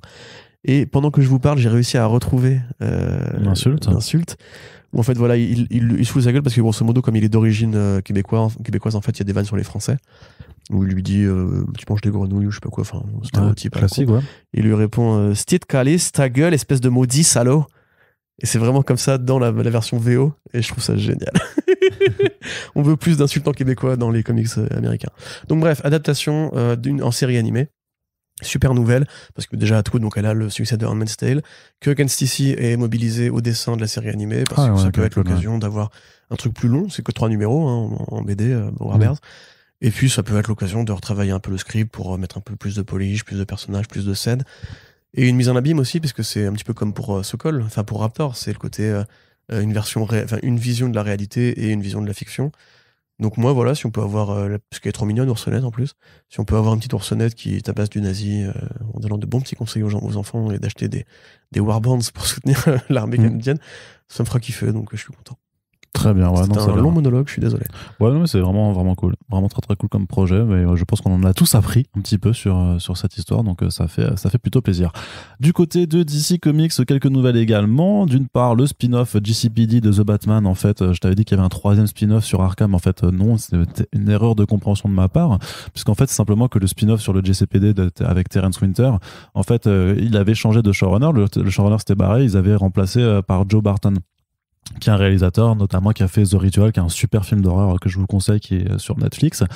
Et autant tu voyais pas forcément le lien entre l'univers de Terrence Winter et l'univers de Joe Barton, mais c'est qu'en fait le fameux spin-off sur Arkham qu'on a déjà évoqué précédemment dans le podcast, en fait a remplacé grosso modo putain je l'ai encore dit ce spin-off évoqué dans le comics, dans le podcast The Batman, mais je disais encore qu'il y en avait 3. Je disais encore qu'il y en avait 3 en fait. On l'a pas fait en front page encore, donc si tu, enfin, on n'a pas plus d'éléments de toute façon pour l'instant. Non, en fait, c'est juste que voilà, il y a une première série sur le Pingouin qui a été validée avec Colin Farrell qui doit reprendre son rôle et qui va montrer comment dans le statu quo post The Batman, Oz va devenir le Pingouin. Le boss du crime de Gotham City. Voilà. Et à côté de ça, en fait, Matt Reeves a dit effectivement qu'il y a un 2e spin-off sur Arkham qui est aussi en développement. Et en fait, on savait qu'il y avait depuis longtemps un premier spin-off qui avait été annoncé qui devait être une forme de Gotham Central dans l'idée, avec Terrence Winter, donc showrunner qui avait été pris depuis ses travaux sur Boardwalk Empire, par exemple. Aussi, grand monsieur des industries HBO. Et donc, sauf que le monsieur s'était barré pour différents créatifs. Et en fait, on s'aperçoit maintenant, avec les déclarations du réalisateur, que au fur et à mesure qu'il travaillait sur ce projet, ils se sont dit en fait, faut qu'on aille plus sur Arkham. Évidemment, Winter, il avait pas signé pour faire un truc sur l'asile de fous, il avait signé pour faire du polar avec les flics. Et c'est pour ça qu'il est parti, hein. En tout cas, on le comprend maintenant aujourd'hui, et c'est pour ça que Joe Barton le remplace, et ils veulent vraiment faire une forme d'atmosphère de film d'horreur. Ouais, parce qu'il est plus horreur. Pas complètement. Okay. The Ritual, c'est incroyable. C'est un mec perdu dans la forêt avec une putain de créature trop chelou et tout, c'est incroyable, c'est super flippant. Donc vraiment, je te le recommande. Oui, je vois, t'as les yeux qui sont illuminés quand j'ai dit. Bah non, mais The Ritual, c'est trop bien, mec. C'est ok. Le feu. Ah, moi j'aurais préféré Terrence Winter et des flics. Bah en fait, moi je pense qu'il y a assez de séries avec des flics en fait. Ouais, mais c'est des flics à Gotham Central. Ouais, mais à Cab, ça a déjà failli être adapté. À Cab. Oui, à Cab certainement, mais je veux dire que. Ah bah voilà. Non mais c'est pas. Est-ce qu'on a besoin d'avoir les experts Gotham City? Non, je ne crois pas. Non, mais pas les experts. The Shield de Gotham City. Mais on n'a pas besoin d'avoir The Shield Gotham City. On a besoin d'avoir The Shield Gotham City. Mais on a The Shield déjà. Trou Détective Gotham City. On a True Detective déjà. Et ils pourront jamais aller aussi loin. Gotham Central, Gotham City. Ils pourront jamais faire aussi bien que True Detective. Mec, c'est HBO. Et rappelle-toi à l'époque. HBO Max. Bruno Heller qui avait... C'est de la marque DC Comics, donc il y a des... Twitter, c'est HBO. Oui, mais c'est la marque DC Comics et on l'a déjà dit avant. DC tu Comics, vas me laisser être triste, oui. J'aurais bien aimé que cette série arrive, putain de merde. C'est chiant. Bah non, mais c'est bon. Regarde The Shield de nouveau et mets-leur des masses de non, mais Gotham Central, il y a vraiment tellement de trucs bien à faire. Mais il y a lisez la série animée, j'en sais rien, un truc. Mais puis filer de l'argent à Ed Brubaker. T'inquiète pas, on en reparle juste après, parce que justement, enfin, on peut l'aborder aussi là, c'est que Greg Rucka rejoint Ed Brubaker sur la série animée Batman Caped Crusader. Donc il y aura un aspect Gotham Central là-dedans, certainement. J'ai pas donné mon avis sur la série Arkham. Oui, la série Arkham, oui. Ça a l'air sympa, je suis content. Ok. Ouais. Non, vraiment, en fait, j'ai réfléchi à ça. Je trouve ça quelque part un peu. Alors déjà, on n'a pas vu grand chose de l'asile d'Arkham so far. On a vu une scène. On a vu un couloir, 2 chambres capitonnées et un mec qui lit un magazine qui s'en bat les couilles qu'un personnage parle à un autre personnage, on va dire. Ça. En disant on va tuer tout le monde. Oui, c'est ça exactement ce qui s'est passé. Donc c'est vrai que c'était Sylvain Repos qui disait que ça pouvait être une série à la bloquer en fait, avec ces 2 personnages là sur un canapé qui commentent des intrigues de l'asile d'Arkham. Une cellule, ouais. Et en fait j'ai réfléchi, je me suis dit c'est un peu dommage de gâcher justement Arkham, enfin de gâcher, faut voir comment c'est fait. Mais pour moi ça aurait été intéressant d'avoir déjà une adaptation d'Arkham Asylum à terme. C'était aussi dans les plans de Ben Affleck à l'époque apparemment. Et même si tu réfléchis bien, les différentes séries qui ont été basées à l'asile d'Arkham à part Arkham Asylum et Living Hell de Dan Slott, super série avec le Warren White, bien sûr. Ouais, ça serait génial pour le coup de l'avoir dans la série, mais ça fait plus horreur, humour noir on va dire que horreur en fait. Moi quelque part tu dis qu'on a trop de séries de policières, je dirais que les fictions d'horreur dans les asiles c'est pas du tout mon genre d'horreur préféré. Parce que t'es naze. Ouais, probablement. C'était mon seul argument. Non, mais je suis comme Akab, finalement. Là, on a un Arnaud rhétoricien aujourd'hui. Ah ouais, aujourd'hui, clairement. Le mec, c'est un sophiste incroyable. Je suis le BHL du podcast. On y revient. Mais pas que du podcast, Arnaud. T'es mon BHL. Dans la vraie vie. Écoute. Non, mais du coup, je trouve ça un peu dommage parce que pour l'instant, on avait plus vu quand même le pan policier. Même Jeffrey Wright, acteur HBO très régulier, il a fait quasiment toutes les séries. Enfin, non, il a fait beaucoup de séries HBO. Le mec qui jouait son supérieur, qui était l'acteur de Tchernobyl, c'est l'acteur écossais là. C'est des acteurs quand tu pouvais déjà rebasculer sur un projet de série policière avec les moyens et la compétence de HBO en la matière. Et puis un petit polar dans cette Gotham très belle, très esthétique, ça m'intéressait plus. Même c'est le côté série jumelle avec la série des gangsters avec Oz et la série des flics avec Gotham Central. Limite, tu vois, tu fais un épisode par semaine pour qu'elle se chevauche. Tout serait été un peu ambitieux, quoi. Alors qu'Arkham, on va avoir 2 séries sur des vilains finalement. Et je sais pas, je trouve Arkham, moi ça me fout en fait. Moi j'aime bien. Non mais j'aime bien, mais quand c'est bien, il y a pas beaucoup de séries qui ont été bien faites à Arkham en vrai. Arkham. Oui. C'est bien Arkham. C'est vrai que t'as des arguments d'une conviction quand même aujourd'hui. Mais laisse-toi convaincre. Je suis convictionné. Arkham c'est bien. Oui. Tu vois. D'ailleurs, c'est un hommage à Lovecraft, donc c'est forcément bien. Exactement. Voilà. Qu'est-ce que je dirais ? Non, mais qu'est-ce que ça va raconter surtout hein. Est-ce que ça va nous montrer le devenir Qu'est-ce qui surtout ça va raconter ça va raconter non mais ça va parler de ces 2 personnages qu'on voit à la fin du film très certainement, leur amitié solide qui se forme, une belle histoire de bromance en fait dans un asile. C'est parce qu'on est we're all mad, c'est quoi, c'est we're all mad here un peu, tu vois, donc ça sera la tagline, clairement ce sera la tagline. Tu me l'as bien vendu. Putain, ce sera tellement la tagline, on est tous fous par ici. Il y a des séries sur les asiles. Fou d'Irène. Il y a une saison d'American Horror Story sur un asile. Bien sûr, la saison 2, incroyable. Ouais. Incroyable. Je me suis arrêté au ultra violente. Non, elle est super. Il y a d'autres trucs, toi qui es un spécialiste de l'horreur, qui sont bien sur les asiles. Tu recommandes des asiles aux gens The Ward de Carpenter, c'était pas trop mal, je crois, de mémoire. Ouais. Il y a pas un remake de Evil Dead qui se passait dans un asile? Non. Celui de Fede Alvarez, pas dans un asile? Non, c'est pas du tout. Bah non, c'est dans un chalet, Evil Dead. Ah ouais? Non, mais le remake de Fede Alvarez. Oui, je sais. Bah oui, c'est aussi. Un chalet aussi? Bah c'est un remake, donc c'est dans un chalet. Ah, mais je sais pas, moi je croyais que ça avait rien à voir avec la franchise. Bah bien sûr que si. Il y a pas un remake d'un truc avec un asile? Il m'avait semblé pourtant. Non. Je crois. Si vous voyez le remake d'un truc dans un asile, dites-nous dans les commentaires. Ouais, non. Enfin voilà, moi je suis curieux quand même, je suis pas certain qu'il y ait beaucoup de choses à raconter comme toi, mais voilà, mais du coup je disais que pour Gotham Central, t'as Greg Rucka qui rejoint Ed Brubaker sur Batman Cape Crusader, donc tu peux t'attendre à ce que certaines des intrigues aillent puiser dans ce côté Gotham Central. Oui. Il y a Marc Bernardin aussi qui est l'un des scénaristes de Masters of the Universe et qui est le co-host de Kevin Smith sur son podcast Fatman Beyond. Kevin Smith c'est partout. Donc voilà, tout est bouclé. Mais du côté de l'univers de Gotham City, autre ces quelques nouvelles, il y a également la série Gotham Knights qui n'a rien à voir avec le jeu vidéo du même nom, qui a une date de sortie pour octobre pour le coup, qui commence à recruter beaucoup puisque Fallon Smith sera Harper Row, Tyler DiChiara sera Cullen Row, et puis on aura également Carrie Kelly dans la série. Et qui d'autre est Duella Dent, donc la Joker's daughter.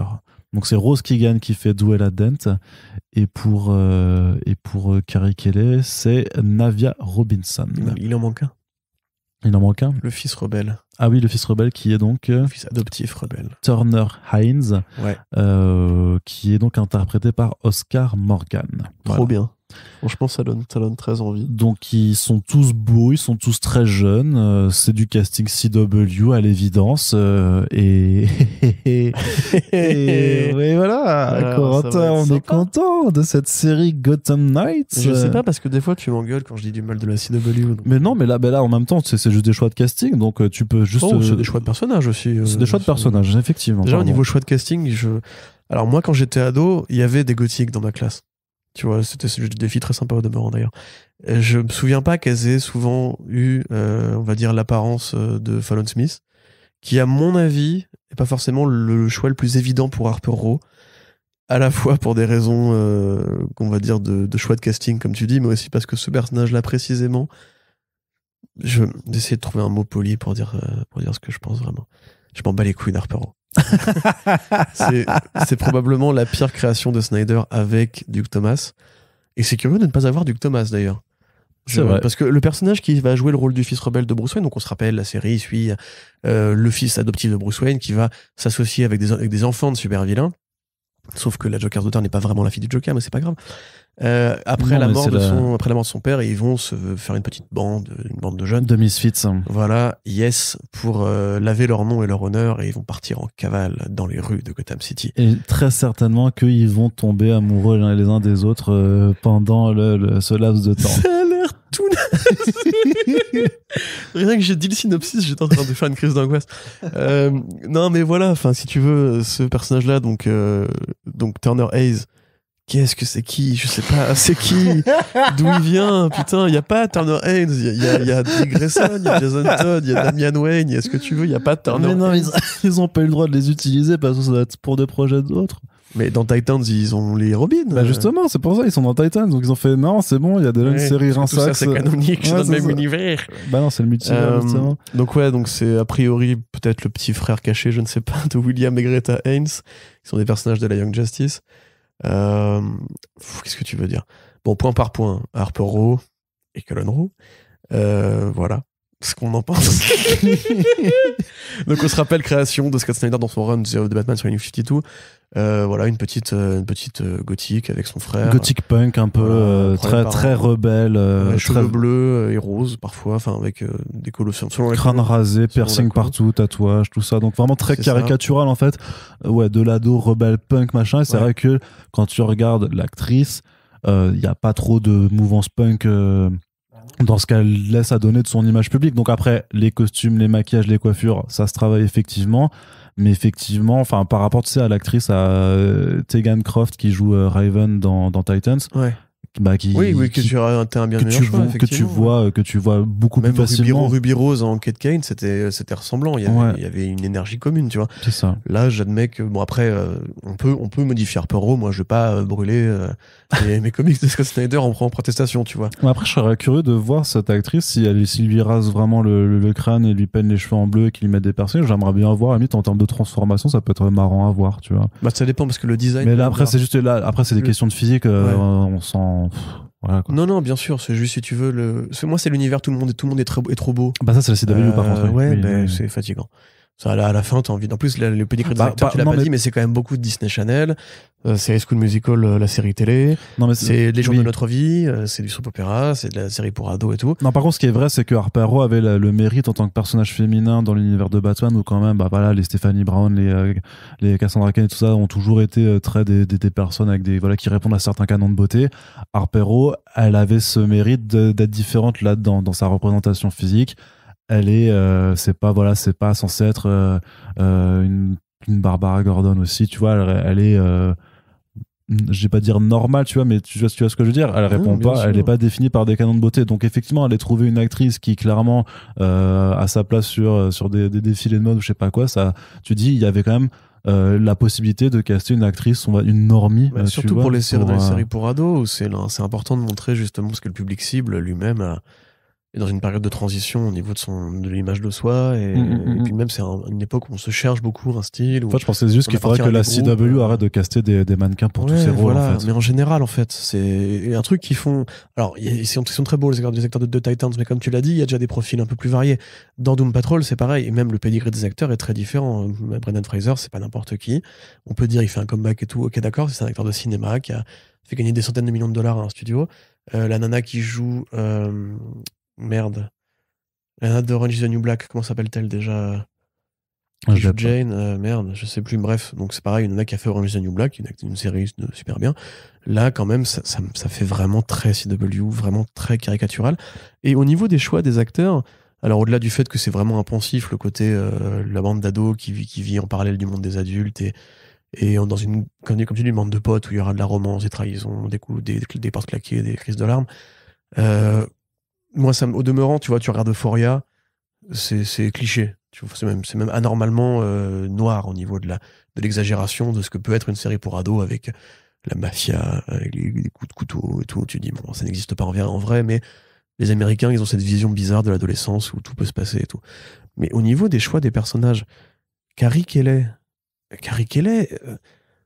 elle existe dans la mythologie DC, puisque Damian Wayne était un pote à elle à un moment donné dans un des numéros de Batman et Robin, mais Carrie Kelly, elle existe dans un contexte. Carrie Kelly, elle existe dans le futur, aux côtés de Batman. Elle n'a pas une personnalité ultra développée au demeurant dans Necker. Après, elle devient Batwoman quand même, une Batwoman très énervée, très rebelle. Elle lit de la rébellion des jeunes contre Darkseid.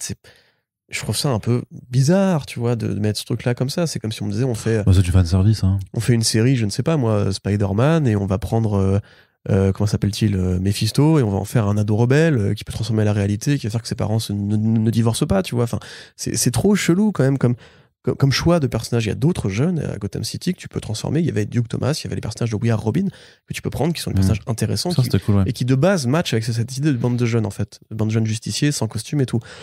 La Joker's Daughter, c'est probablement la pire idée des New 52 sur Batman. Et il y en a beaucoup quand même. Mais elle était pas antérieure. Elle était pas antérieure. Oui, il y avait une version avant, mais c'est une version de Terre 3. Elle n'a jamais été canonique dans la Terre principale. Et sur Terre 3, le Joker est un héros, parce que c'est les réalités inversées. Donc la fille du Joker, effectivement, était la fille d'un personnage qui était relativement normal proportionnellement à ça. Le Joker lui-même, généralement présenté comme asexué ou bien éventuellement gay envers Batman, mais c'est très particulier comme relation, comme amour. Là, d'où est la dent en plus, du coup, ça te met le doute parce que c'est D, double face. Et à côté de ça, il y a le côté dent qui te rappelle forcément que c'est peut-être la fille de Harvey. Elle a pris plein d'alias. C'est un personnage qui est très change-forme, en fait. C'est-à-dire que avant d'être la Joker's Daughter, elle a voulu se faire passer pour la fille de double face, pour la fille du pingouin, etc., etc. Donc ça, c'est intéressant dans le côté, le rapport à l'identité. Comme je l'ai dit, les ados qui cherchent le truc, et ça a été développé, heureusement, parce que quand elle est apparue dans le numéro Villains Month, je crois, tout le monde était là, mais qu'est-ce que c'est que ça? Le design, il était affreux, l'idée était affreuse. À l'époque, on avait beaucoup de Jokers en plus, donc on était déjà un peu fatigué. Là, clairement, le descriptif, ils te disent que son père, c'est le criminel le plus important de Gotham City. Ils te disent, grosso modo, oui, le Joker a eu un enfant. Avec Harley Quinn. C'est tellement ne pas comprendre ce que t'adaptes que ça me sort par les yeux. Et oui, du coup, on crée un nouveau fils adoptif pour Bruce Wayne. Je sais pas, moi personnellement, là, j'ai toléré Gotham parce que dans Gotham, il y avait quand même un vague rapport avec l'univers de Batman. Oui, effectivement, t'avais Alfred qui faisait du baritsu, c'était un peu bizarre et tout. T'avais plein de trucs chelous comme Silver Sandcloud qui était parachuté dans la vie d'adolescent de Bruce Wayne alors que normalement il se les beaucoup plus tard et tout. Il y a plein de trucs qui étaient... c'est surtout qu'ils avaient 14 ans et qu'ils se comportaient comme des personnages de séries adultes. Oui, et puis après, bon, j'ai pas regardé jusqu'au bout contrairement à toi. Donc moi, au moment où je me suis arrêté, tu peux te dire que c'est affreux et que c'est absurde et que c'est non-sensique et que c'est débile, mais tu comprends qu'il y a un mec qui a lu les comics Batman quand même. Que là, honnêtement, t'as l'impression qu'ils ont juste tapé sur DC Wika Young Characters à Gotham City et qu'ils ont pris juste le sommet de la pile. Et ouais, encore une fois, pour des acteurs et actrices qui ont des profils vraiment pas ouf, quoi. Moi, il n'y a vraiment rien qui m'intéresse dans ce projet. À part le nom Gotham Knights, je trouve que c'est un joli nom. D'accord. Voilà. Et toi, Arnaud? C'est ça, c'est que je suis partagé sur. Je m'en bats les couilles. J'ai pas envie de le dire comme ça parce que c'est un petit peu méchant. J'ai quand même envie de donner sa chance au produit comme je veux le faire à chaque fois. Ça veut pas dire que je vais le regarder. Cette bien semaine, entendu. dans Gotham Knights. Nouveau hashtag. Ah, il y a peut-être moyen... Par contre, il y a peut-être moyen de s'amuser sur un truc comme ça. Effectivement, si c'est bien débile comme Gotham, je pense qu'il y a peut-être moyen effectivement qu'on puisse s'amuser sur un truc de genre. Mais après, la CW a su aussi montrer C'est ce que j'allais dire, effectivement, pour conclure. certaines qualités. Donc, ça n'a rien d'une vendetta. Hein. Superman et Lois, c'est bien. C'est Moi, trop j'aime bien, beaucoup Doom Patrol, vraiment, au premier degré. c'est pas la CW, mais Stargirl, c'est pas mal. C'est aussi, Barty tu vois. Productions. C'est les mêmes gens qui sont aux commandes, on va dire. Stargirl, c'est bien. Voilà, Stargirl, je vais pas regarder. C'est pas mal, il paraît. C'est pas mal, ouais. Et, enfin, ils étaient sur un bon streak de remontée. Je pense vraiment qu'il faut qu'ils arrêtent d'essayer de faire du Batman. Ouais. Et il faut ne plus faire de Batman en général si on n'a pas la licence Batman avec le personnage de Batman. Très bien. Allez, Pennyworth, on va aller très rapidement juste du côté de AMC, juste parce qu'ils me font trop marrer, à annoncer un 5e spin-off The Walking Dead qui s'appellera Isles of the Dead, donc l'île des morts, et qui se concentre sur les personnages donc de Maggie qui est interprété par Lauren Cohan et Negan, donc par Jeffrey Dean Morgan, et donc ils sont à Manhattan, ils arrivent à Manhattan et forcément l'île a été recluse, donc en fait c'est guerre de gang, enfin guerre de territoire et zombies, ouais, c'est un peu comme DMZ mais avec DM Zombie, parfait. Donc on a eu la série mère qui a fait 11 saisons, on a Fear the Walking Dead qui en est à 8 je crois, on a eu The Walking Dead War Beyond, donc qui était la série en 2 saisons sur les Gens. On a du coup l'anthologie Tales of the Walking Dead qui démarre son tournage là cet été, et puis c'est déjà annoncé quand même, c'est une mini-série, alors c'est une mini-série en 6 épisodes, a priori il y aura peut-être pas de 2e saison, peut-être juste un projet relativement court, mais quand même c'est déjà annoncé pour 2023 sur AMC, puisque AMC ne veut absolument pas arrêter d'exploiter la marque The Walking Dead, hein. Sachant qu'il y a ça, mais il y a aussi un autre spin-off, un 6e spin-off en fait, qui n'a pas encore été commandé, mais dont on sait qu'il est en préparation depuis longtemps. C'est sur Daryl Dixon et l'autre personnage dont j'ai plus le nom. Mais voilà, il y en a un autre sur Daryl, et ça m'énerve d'oublier ce personnage-là, mais parce que à chaque fois je confonds avec Maggie en fait, justement. Mais c'est la nana qui a les cheveux courts là. Non, c'est les cheveux blancs justement attachés là, qui est un peu la guerrière, on va dire. Mais je vais te retrouver ça tout de suite, puisque j'ai une mémoire fabuleuse et je sais chercher Carol et Daryl. Ça s'appellera je sais pas comment du coup, mais c'est Carol qui est jouée par Melissa McBride. Ça s'appellera Carol et Daryl. Je pense pas. Ah, t'imagines Carol et Daryl traquent les zombies. Non, mais tu sais, en mode comédie romantique et road trip, c'est Carol et Daryl. Ouais, avec un petit générique façon des 80. Country, un peu. Ouais, pas mal, ouais. On the road with Carol and Daryl. Ça sera filmé comme le film dans la prairie. Ouais, c'est ça. Daryl qui va jouer du violon avec un pied sur la cheminée. C'est ça. Hey, salut les zombies. Alors aujourd'hui, on va faire du country tous ensemble. Bref, t'es content pour Isle of the Dead? Tu vas regarder ça? Bah non, tu vas pas regarder ça. Est-ce que tu regardes encore The Walking Dead? Bah non, tu regardes pas The Walking Dead. Qui regarde encore The Walking Dead aujourd'hui? Qui dénoncez-vous? Pourquoi vous êtes encore là? Pourquoi vous obligez AMC à produire encore des séries nulles sur des personnages dont on s'en bat les couilles? Personne les oblige. Ils font ça pour l'argent. Ils le font parce qu'il y a des gens qui regardent. C'est une question d'offre et de demande. Mais ils font un choix, ça. Donc il y a une demande. Non, mais c'est-à-dire qu'il y a une demande. Et qui demande ça? Les fans. Qui? Des fans. Mais il y a plus de. Mais il y en a. Si, il reste des fans. Mais non. Il reste des fans. Mais je te jure qu'il reste des fans. Mais c'est pas possible.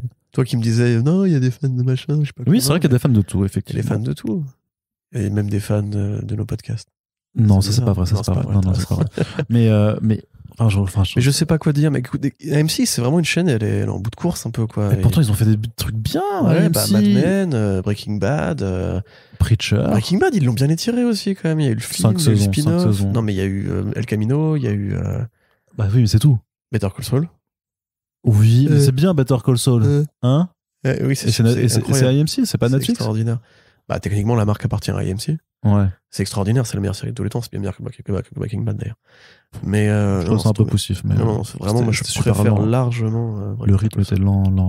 Mais c'est fait pour ça, c'est du character development, ça s'appelle. On n'a pas le temps. D'accord, ok, pardon, excuse-moi. Bah voilà, c'est ta faute s'ils font des zombies, tu vois. Non, mais tu veux des bonnes séries, personne ne les regarde. Ça me fascine de les voir quand même. Ils ont prévu de faire des adaptations dans She Could Fly, c'est pas chez eux? Je sais plus. Il me semble. Peut-être, ouais. Tu sais qu'il y a aussi les films. Normalement, il y a une trilogie de films sur Rick Grimes. C'est annulé, ça, non? Bah, ça fait bien 3 ans qu'il est parti. On n'a pas de nouvelles. Bah, oui, mais ça a toujours pas été annulé officiellement. Donc, tant que c'est pas annulé officiellement, c'est que c'est en développement. C'est vrai. Et ils vont sûrement aussi adapter un jour. Clémentine, elle n'est pas encore apparue dans la série. Je sais pas, moi je la regarde pas, Corentin. C'est sûr qu'ils vont faire Clémentine. Moi je me suis arrêté à la saison 2. Ils vont adapter le jeu Telltale, mais ce sera pas interactif. T'auras une trame. Parce que là, t'as le roman graphique de Tilly Walden quand même. Ouais, ça arrive cet été, ouais. Peut-être que c'est le. Skybound spam de ouf parce que j'ai déjà reçu 3 mails avec des planches dedans, donc je dois déjà avoir en tout la moitié du graphic novel de dispo déjà parce qu'ils veulent vraiment le vendre, hein, pour le coup. Après ils ont raison, Tilly Walden c'est une super autrice, et puis Clémentine c'est un personnage cool. Aussi, Et puis il y a la marque Walking Dead, donc Skybound veut aussi vendre des comics, c'est normal. Mais à mon avis ça va marcher ce truc-là, parce que dans le rayon jeunesse aux États-Unis ça va cartonner. Vivement en France, le spin-off avec une actrice de Disney Channel. En France ça ne marchera peut-être pas autant. Bref, Corentin, on a vu un premier trailer enfin pour DMZ. Ouais, et c'était bien ou pas? Oh non, ça va, il y a des valeurs de prod. Ça fait un peu. Donc la série chapeautée par Ava DuVernay. Oui, et Roberto Patino, scénariste de Sons of Anarchy, on le dit à chaque fois. Donc effectivement, adaptation des comics de Brian Wood, Riccardo Burchielli, d'une série publiée chez Vertigo sur l'île de Manhattan, justement une zone démilitarisée où les armées du Nord et du Sud qui ont fait sécession n'ont pas accès, et où différents chefs de guerre se tirent sur la gueule, guérilla ambiante et tout. Donc c'est comme The Walking, c'est comme Isle of the Dead, mais sans les zombies. Sans les zombies. Ouais. Ça c'est très important parce que les zombies quand même changent pas mal la donne. Donc effectivement, la série arrive. Elle a bien été confirmée en série limitée, donc il n'y aura pas de saison 2, c'est bien 4 épisodes, ce qui est très très court pour adapter un comics aussi long. Oui, bah non, mais de toute façon ça n'adaptera pas tout le comics, et de toute façon, vu que ça ne prend pas en compte le même personnage principal, bah ça ne pouvait pas en fait. Oui, puis même au-delà de ça, il y a pour moi un coup manqué comme pour Why the Last Man, et les deux séries sont assez sœurs dans leur façon d'aborder la campagne de promo très très tardivement pour, je pense, économiser de l'argent, parce qu'à mon avis ils comptent pas sur un gros succès, hein. La différence c'est qu'effectivement Why the Last Man normalement devait avoir une saison 2, ce qui n'aura pas lieu du coup, alors que DMZ est toujours été prévu comme une mini-série. Mais politiquement, c'était vraiment intéressant de faire ce projet après les émeutes du Capitole, après la présidence de Trump, avec les débats sur les milices armées, les mecs qui prennent les flingues les mecs de Quanon qui prennent les flingues pour aller défourailler des gangsters à New York et tout. Enfin, il y avait un truc à dire sur la possession des armes à feu aux États-Unis, sur les fameux Deep State, sur pourquoi le Nord et le Sud pourraient effectivement se faire la guerre un jour. Parce que pareil, voilà, les appels à la guerre civile, c'est un sujet d'actualité, hein, aux États-Unis, même en France d'ailleurs, c'est rigolo. On les a un peu rattrapés. Et en définitive, ça a l'air d'être une série sympathique, qui fait un peu FX dans les années 2000. Je sais pas trop quoi en penser. Enfin, pour moi, vraiment, oui, il y a un manque d'ambition manifeste, et encore une fois, une façon de ne pas comprendre forcément le potentiel de ce qu'on adapte. Comme pour Why the Last Man, qui aurait pu être une série exceptionnelle si elle était sortie en s'inspirant bien de ce qui avait été retenu de la fameuse période MeToo et Balance ton port, etc. Et qui au final était une série de science-fiction, du peu que j'ai vu, c'est-à-dire pas tout, d'une série de science-fiction post-apocalyptique. Philippe Patou, extraordinaire, merci beaucoup BHL. Où voilà, on avait... J'en ai marre de tes interruptions là, j'ai un schéma de pensée très compliqué aujourd'hui. Donc, une série de science-fiction qui était très premier degré en fait.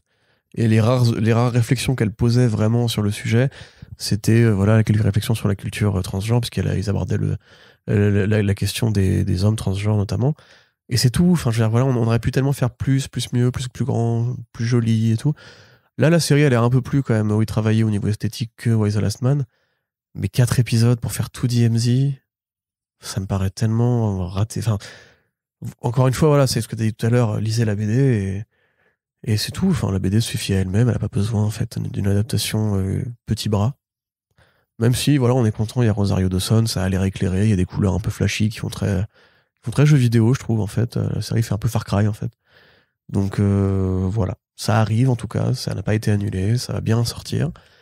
On pourra peut-être en reparler à ce moment-là, je sais pas si ça vaudra le coup de faire un podcast dessus. Mais sûrement. Surprenez-nous. J'ai envie de dire que Rosario Dawson, c'est une bonne actrice. Par contre, Ava DuVernay, qui du coup a vu son film New Gods annulé et la série DMZ très raccourcie. Mais elle fait Naomi. Je sais pas s'il est... Ouais, c'est ça. Elle fait Naomi, c'est vrai. Il reste Naomi. Très bien. À défaut d'avoir Big Barda par Tom King au cinéma. C'est sûr. C'est sûr que ça risque de manquer. Corentin, on va terminer ce podcast déjà avec la partie cinéma. Tu voulais juste, on plaçait juste que le projet de faire des films Parker a été validé chez Prime Video, Ouais. donc c'est déjà une série de films en fait qui est en production, enfin qui est en développement. Ouais, C'est plutôt. ça, effectivement. Alors, il y avait un doute sur le fait que ce soit un projet comme ça, que lançait Tim Downey, l'équipe de production de Robert Downey Jr. et Suzanne Downey Jr., et qui a travaillé sur Sweet Tooth. Rappelle-toi la série de Jim Mickle. Je ne veux pas me effectivement- rappeler de cette série. Oui, je pense, je hein. sais. Mais effectivement, ça a l'air d'être développé comme une franchise potentielle. C'est un peu, en fait, Parker, c'est un peu le Tintin du roman noir américain, dans le sens où il y a une aventure et c'est autocontenu à chaque fois. Qu'est-ce que t'en penses, Arnaud? C'est complètement ça en fait. Voilà, exactement. C'est- Donc, Comment n'y ai-je donc, pas pensé plus tôt? bah oui, je sais pas. Pourtant, C'est plutôt Ricochet en fait, je dirais. Je sais pas là. Tu connais pas Ricochet? Non. Ricochet, c'est quoi? Ricochet. Ricochet. Là, c'est un enquêteur aussi, c'est de la BD franco-belge de patrimoine maintenant. Il a fait que c'est quoi Ricochet? Enfin, Mais il s'appelle Rick Hochet. Bah, après, il y, s'appelle Ricochet. y a un jeu de mots un peu nul dans le titre, mais c'est de la franco. Je vois, moi j'aimais bien. comme roule ta bille. Bah ouais, un peu, c'est ça du coup. Mais tu connais pas Ricochet? Moi, je connais pas Ricochet. Bah, tu sais, moi, le franco-belge d'époque, on va dire, Ah, moi j'en ai. il y avait rien avant Mobius. Hein, bon. En plus, ça devrait te peur parce que enfin, j'allais dire, c'est pas hardboil non plus, tu vois, mais c'est. Avec un flingue et tout. C'est... Ouais. Il a un flingue. C'est Parker. Putain. Tu vois, c'est Parker. Quel tag! C'est complètement Ouais, il a un Parker, petit tu vois. imperméable aussi. Et un petit brushing blond de qualité. Oui, non, je connais pas cette série. Je connais Nestor Burma. C'est vachement bien aussi, Jacques Tardy. Bah, Donc, voilà. on reprend. Voilà, c'était merci Arnaud pour cet instant culturel. Regarde, cauchemar pour Ricochet. Waouh, mon dieu, mais le métro va lui rentrer dedans. Oui. Mais qu'est-ce que. Et il survit, j'espère. Ah bah oui. Là, tu m'as teasé. C'est inspiré librement de Roule ta bille. Ah bah voilà, putain, incroyable. Comme quoi les noms, enfin, la culture française et les jeux de mots dans les noms. C'est ça. Donc, simplement, premier volume qui sera l'adaptation de. Et je commence une phrase alors que je n'ai pas la fin, c'est super cool. Parce que je suis pas sur le bon article en fait. Et ça, c'est dommage quand même. Ça, c'est vraiment c'est triste. Mais donc, oui, pourquoi on parle de Parker? Parce que déjà, bah, il y a les adaptations romans graphiques de ce bon Darwin Cook. C'est l'adaptation de Play Dirty, un roman qui n'a pas été adapté par Darwin Cook. Je suppose quand même que Shane Black étant fan de comics, il a quand même mis les mains dans les bouquins de Cook, qui, pour rappel, le premier était supervisé par Westlake de son vivant, même s'il est mort peu de temps avant la sortie. Donc on peut considérer que c'est une partie légitime de la biographie du bonhomme et que donc ces films seront des adaptations de comics. Et voilà, je le dis, badaboum bam boum. Attendre encore annonce de casting, mais le fait d'avoir une franchise de détective justement pour les fans de Ricochet, de ce monde, sur Prime Video, avec l'expertise de ce bon Shane Black au scénario et peut-être à la mise en scène aussi, ça peut être vraiment très cool, sachant qu'en plus il ramène deux potes à lui, Charles Mandry qui avait bossé avec lui sur Doc Savage, l'adaptation avortée qui n'a pas eu lieu, et Anthony Bagarozzi qui a également aussi bossé sur Doc Savage, mais surtout sur The Nice Guys. Donc, pour les fans de Shane Black dont je suis, c'est une bonne nouvelle. Très bien. Joel Silver à la prod, Robert Downey Jr. avec lui.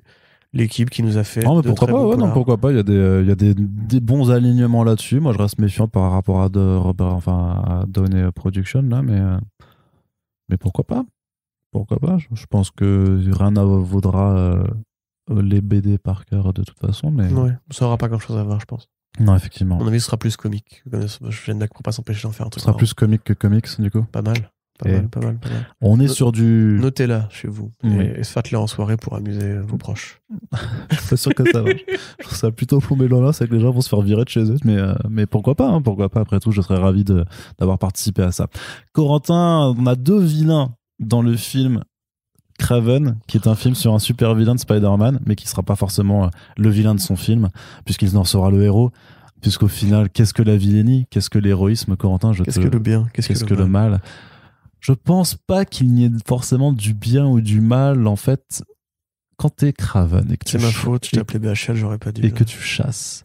Qu'est-ce que la chasse, si ce n'est en fait simplement un retour à l'esprit de communion avec la nature que tes ancêtres, il y a quelques millions d'années en fait, quand on était des chasseurs ou des cueilleurs, voilà. C'est vrai, les chasseurs-cueilleurs, les Mmh. communautés chasseurs-cueilleurs, tout à fait. Tout à fait. Et ben, qu'est-ce que c'est d'autre finalement qu'un simple retour aux sources, aux origines, au berceau de l'humanité? Tout à fait. Et le berceau, c'est la mère, la maman, Oedipe, ce genre de choses-là. Un atavisme grégaire. Donc au final, Kraven, c'est juste Guadeloupe. quelqu'un qui recherche le giron de sa douce mère. Exactement. Et Le qui ventre pourrait- roux. Et qui pourrait en vouloir à quelqu'un de rechercher le giron de sa douce mère. Bah, je sais pas. Donc c'est a priori deux personnages, tu devrais faire des audiobooks, Arnaud. T'as une très belle voix. Alessandro Nivola, non pas trop. Si, t'as une belle voix. Alessandro Nivola et Christopher Abbott sont recrutés dans les rôles de vilains pour le film Craven. Mazette.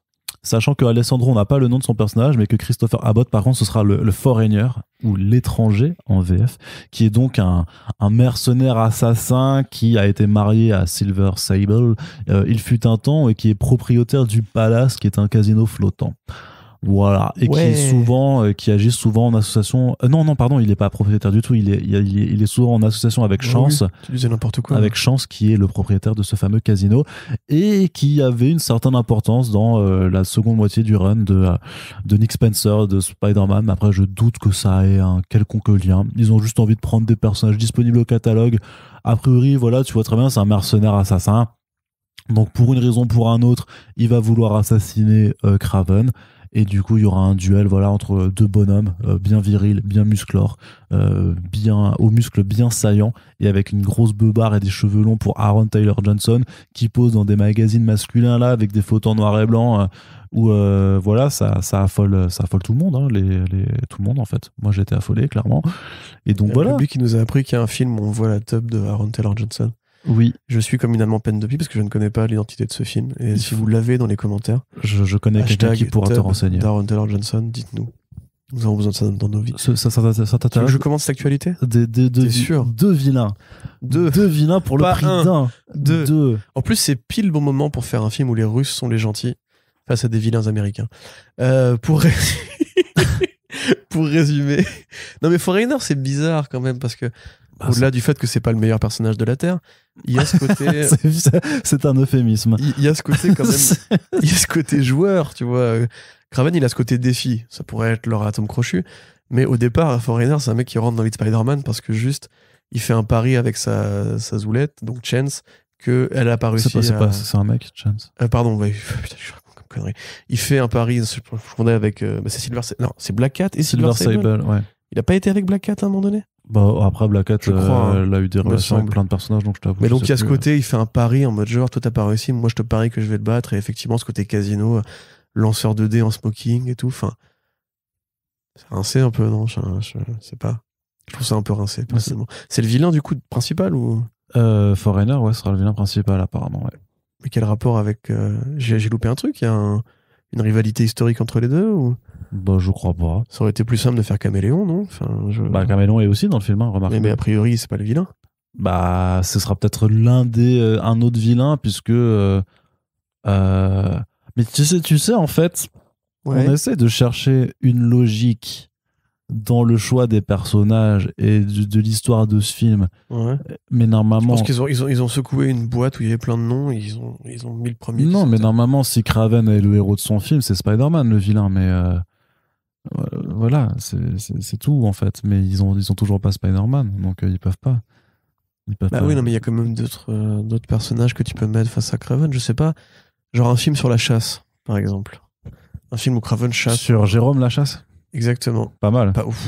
Pas mal. En plus, tout le monde va l'avoir. Non, c'est un journaliste BD très talentueux qui bosse très bons articles pour BFM. Voilà. Sur la bande dessinée française ou américaine d'ailleurs aussi. Donc on essaie d'avoir dans The Pulse depuis des mois. Oui, viens, Jérôme. Donc, c'est le pire podcast. Pour résumer, pourquoi ne pas avoir fait un film un film concept où Craven chasse un autre vilain? Tu vois, un film de chasse à l'homme. Comme le prix du danger. Mais du coup, peut-être qu'il va chasser le Foreigner. Non. C'est un étranger. Et tout se passera à Kiev, en fait, dans les rues, sous les bombardements. Non, mais sans déconner, pourquoi le Foreigner? Enfin, le Foreigner, c'est un joueur, quoi. C'est un gambler, il va être dans un casino. Craven, il va arriver, il va parler avec un faux accent russe pourri, comme Pietro dans la saga Marvel Studios. Donc, en fait, Aaron Taylor Johnson est abonné aux accents russes pourris quand il fait des trucs de comics. Et il y aura un truc comme quoi ils auront tous les deux des pouvoirs de chasseurs ou une connerie comme ça. Et Craven, il aura une copine. Mais n'oublie pas qu'il y a aussi Alessandro Nivola qui joue un autre vilain dont on ne connaît pas l'identité. Donc il y aura plein de vilains. J'essaie de réfléchir à qui ça pourrait être. Et dans le catalogue Spider-Man, il n'y a pas grand-chose de vraiment significatif. À la limite, ils auraient pu faire un film. Peut-être que c'est chance alors. Ils auraient pu faire un film où Craven chasse le rhino. Ça aurait été bien. Ça aurait été de la grosse baston bien violente. Bah, il pourrait très bien aller chasser aussi le vautour, enfin tous les super vilains animaliers de Spider-Man. Le vautour, c'est Michael Keaton. Oui, non. Et il va faire un truc sinister avec Morbius, donc calme-toi bien. Non, mais voilà, le lézard aussi, Après, il paraît que c'est des acteurs à ses côtés. Oui. Mais le lézard, il existe aussi dans la saga Marvel Studios. C'est le mec de Breaking Bad, justement. Pas de Better Call Saul qui le joue. Tu me fatigues. Oui, je sais, mais toi aussi, donc je me venge un peu. D'accord. Donc pour résumer, ouais, c'est des acteurs à ses côtés. Le casting, si tu regardes juste le casting sur les noms, tu dis ouais, ok, ça va être mortel. C'est Océane qui m'a dit que ça faisait beaucoup trop de bons acteurs pour un projet qui sera nul à chier. Et alors moi, j'ai essayé d'être plus optimiste quand elle m'a dit ça. Je me suis dit, mais attends, peut-être que par accident, ils vont faire un bon truc. Peut-être qu'à force de faire des films nuls en mettant des gens talentueux, il va y avoir une sorte de heureuse conjugaison de talent qui fera qu'on va réussir à... Parce que Jesse Chandler, c'est comme un grand réalisateur. Ouais. C'est le Ruben Fleischer, c'est ça qui avait fait Venom. Ouais. Ça a jamais été, et Andy Serkis non plus, ça a jamais été un metteur en scène de ce niveau-là, tu vois. Ouais, c'est sûr. Mais... Peut-être que lui, il va pas se laisser faire. Peut-être que lui, il va dire si vous voulez que je bosse bien, laissez-moi bien bosser. Faut voir aussi ce qu'a réussi à faire Espinosa avec Morbius. S'il y a des bons plans, déjà, tu vois, c'est juste ça. S'il y a des jolis plans. Après que le film soit mal écrit, c'est une chose, mais est-ce que ça peut être bien filmé malgré tout? J'en doute. Mais on peut être surpris.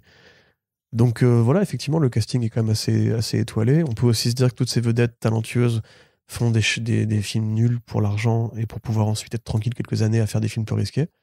Aaron Taylor Johnson, il a l'habitude de mouiller dans des franchises pas forcément de bas niveau, mais il sait se mettre au service d'Hollywood quand il faut.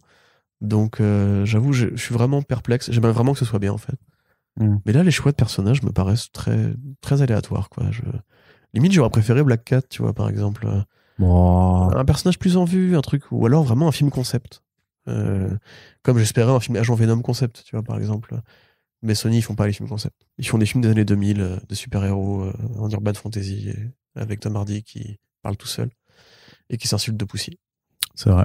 Et qui se fait des petits déj. Eh bien, on verra bien ce que ça donnera, Corentin. Et on va terminer ce podcast avec la dernière actu du côté du cinéma. C'est le film Blue Beetle qui progresse, puisque un trio d'acteurs et d'actrices a été choisi pour rejoindre le casting. Alors, d'un côté, on a Bruna Marquezine, une actrice brésilienne qui a beaucoup joué dans des séries télé locales, qui fera ses grands débuts à Hollywood en incarnant Penny, qui sera le love interest de Jaime Reyes, qui est, pour rappel, interprété par Jolo Maridueña.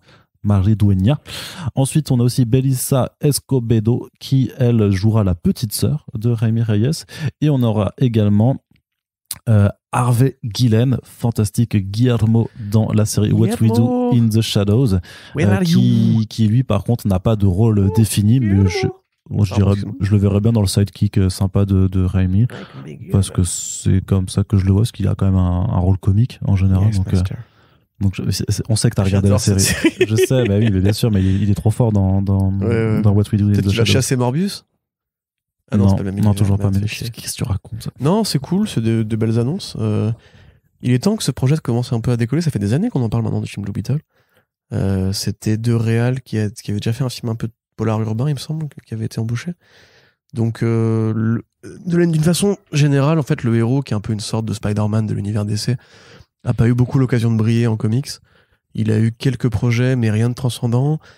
Donc, en fait, il y a un peu tout à faire pour ce film-là. C'est pas un truc qui part de grands runs ou de grands chefs-d'œuvre qu'on pourrait vous conseiller, ou qui a une base thématique très définie, donc les créateurs pourront s'amuser un peu. Là, effectivement, oui, le casting est assez varié. Je suis content de revoir avec Guylaine, en plus dans une production qui met clairement en avant la carte Amérique latine. On va essayer de résumer ça comme ça. Ça peut être peut-être le Spider-Verse en image réelle, ou plutôt le Homecoming en version justement quartier pauvre de migrants latino-américains. Ça peut être cool en demeurant. Moi, franchement, je suis pas contre le projet. Parce que Warner Bros, en fait, c'est tellement disparate en termes de qualité et même de tonalité générale qu'ils peuvent très bien faire du Spider-Man maintenant sans que ce soit franchement discontinué avec ce qu'ils ont fait jusqu'ici. Par contre, j'aimerais un niveau d'exigence et de production un peu supérieur au truc blockbusteresque moderne. Et de la même manière, en fait, on n'a pas encore vu Batgirl parce qu'il y a quand même même si Batgirl maintenant a shifté, enfin, Blue Beetle a shifté vers Oui, le parce qu'il y cinéma. a quand même un énorme décalage des films de DC, hein, faut qu'on le mentionne. Oui, toi, tu l'as pas mis dans le. Oui, c'est vrai, c'est vrai qu'on peut en parler maintenant, mais c'est vrai que. Attends, juste fini. Oui. Parce que même si effectivement les deux projets maintenant n'ont pas forcément les mêmes aspirations, ils ont été lancés pour être sur HBO Max. Donc on peut se poser la question du budget. Oui, sauf que maintenant il va au cinéma. Donc, oui, mais enfin, la prod, tu vois, a été réfléchie par les créateurs avec cette cible-là en tête. Et j'imagine quand même. Ils ont peut-être réajusté le budget quand ils se sont dit finalement on va le sortir sur grand écran. Peut-être, mais Blue Beetle, tu peux le faire à petite échelle. Tu vois, tu peux le faire au niveau urbain. Et là, du coup, s'ils mettent moins de budget, peut-être plus de liberté. Le film Bad Girl, c'est pareil, tu vois, c'est quasiment que du décor réel, à ciel ouvert d'ailleurs, avec un personnage qui aspire pas, qui n'appelle pas à des grandes scènes en CGI et tout. Donc, moi, je suis assez curieux de cette nouvelle génération qui se met en place et qui part du coup maladroitement de HBO Max, même si c'est pas forcément évident. Je suis content de voir que ce personnage-là aura le droit à être sorti au cinéma parce qu'il n'y a pas de raison qu'on cantonne justement ces petits héros-là aux petits écrans. Donc voilà, maintenant si tu veux parler du calendrier. Bah voilà, parce qu'on a eu des décalages importants sur les films avec quasiment tout qui a été shifté. Donc Crypto, les super animaux, donc le film d'animation avec Dwayne Johnson dans le rôle de Crypto et Keanu Reeves en Batman passe de mai à juillet, ce qui était la date de sortie de Black Adam. Et donc Black Adam passe de juillet à octobre. Donc ce sera les deux seuls films. Non, ce sera pas du coup les deux seuls films d'essai, parce qu'il y aura du coup Shazam, lui a été avancé à décembre, tandis que The Flash et Aquaman 2, eux, passent complètement en 2023. Apparemment, ce serait surtout lié à des retards sur les effets spéciaux liés aux conditions de travail dans l'ère Covid. Ouais. Oh. Puis c'est ce qui a été dit. Mais Black Adam, il a été tourné quand ? L'année dernière. Oui, non, mais Black Adam, il y avait déjà beaucoup de choses qui étaient montrées au DC Fandom. Enfin, il y avait quand même toute une scène qui était déjà intégralement terminée. Donc, c'était autre. Alors que The Flash, a priori, demande beaucoup plus de plans VFX. Dans ma tête, le Flash vraiment était beaucoup plus ancien en termes de tournage que Black Adam. Non, mais le Flash, il est tellement en gestation depuis longtemps que. C'est un cas particulier. Mais j'avoue, ça va. Du coup, année très Dwayne Johnson. Ça, il est dans 2 films Warner cette année. Et en plus, techniquement, Shazam Fury of the Gods, qui est plus ou moins dans le même univers que Black Adam, on imagine en tout cas, ça fait bizarre quand même, parce que cette année Marvel sort les gros flingues quand même. Black Panther 2, qui est la suite d'un de leurs rares films à avoir été oscarisable, on va dire. Doctor Strange in the Multiverse of Madness, où on sait que on sait qu'il fera de l'argent. Ouais. De toute façon, parce que la nostalgie est consumériste, on ne vous dira pas qui est dedans. Mais vous-même, vous savez qui sera dedans de toute façon. Donc voilà, vous allez le voir pour ça. Et en plus, il y aura Sam Raimi. Et le 3e film de Marvel, c'était... C'était quoi ? Bref, Marvel dégaine les gros flingues cette année. Il y a des gros projets avec des gros personnages. C'est The Marvels déjà ? Non. Peut-être. Non, The Marvels, c'est début 2023. Non, je sais plus ce qui sort. Bref. Mais en tout cas, voilà, c'est pas des nouvelles franchises comme Shang-Chi, on va dire. Tu vois, c'est un truc assez important. C'est des suites, ouais. Il y a toujours la mitraillette Disney Plus qui continue à alimenter les séries aussi. Ouais. Quelque part, là, Warner, je trouve qu'il laisse un peu le champ libre à la concurrence, alors que c'était le moment de fédérer un peu la ligne. Aquaman, ça a été un succès, le premier. Ah si, il y a Non, il y a Thor, Love and Thunder. Ah bah voilà, mais pareil, Big Guns, tu vois. Ouais. Waititi qui revient, Ragnarok avait fait 1 milliard aussi, il me semble. Non, pas du tout. Ah bon? Thor Ragnarok a pas fait 1 milliard? Non, c'était 800 et quelques. Non, ah ouais, sérieux? Ok, autant pour moi.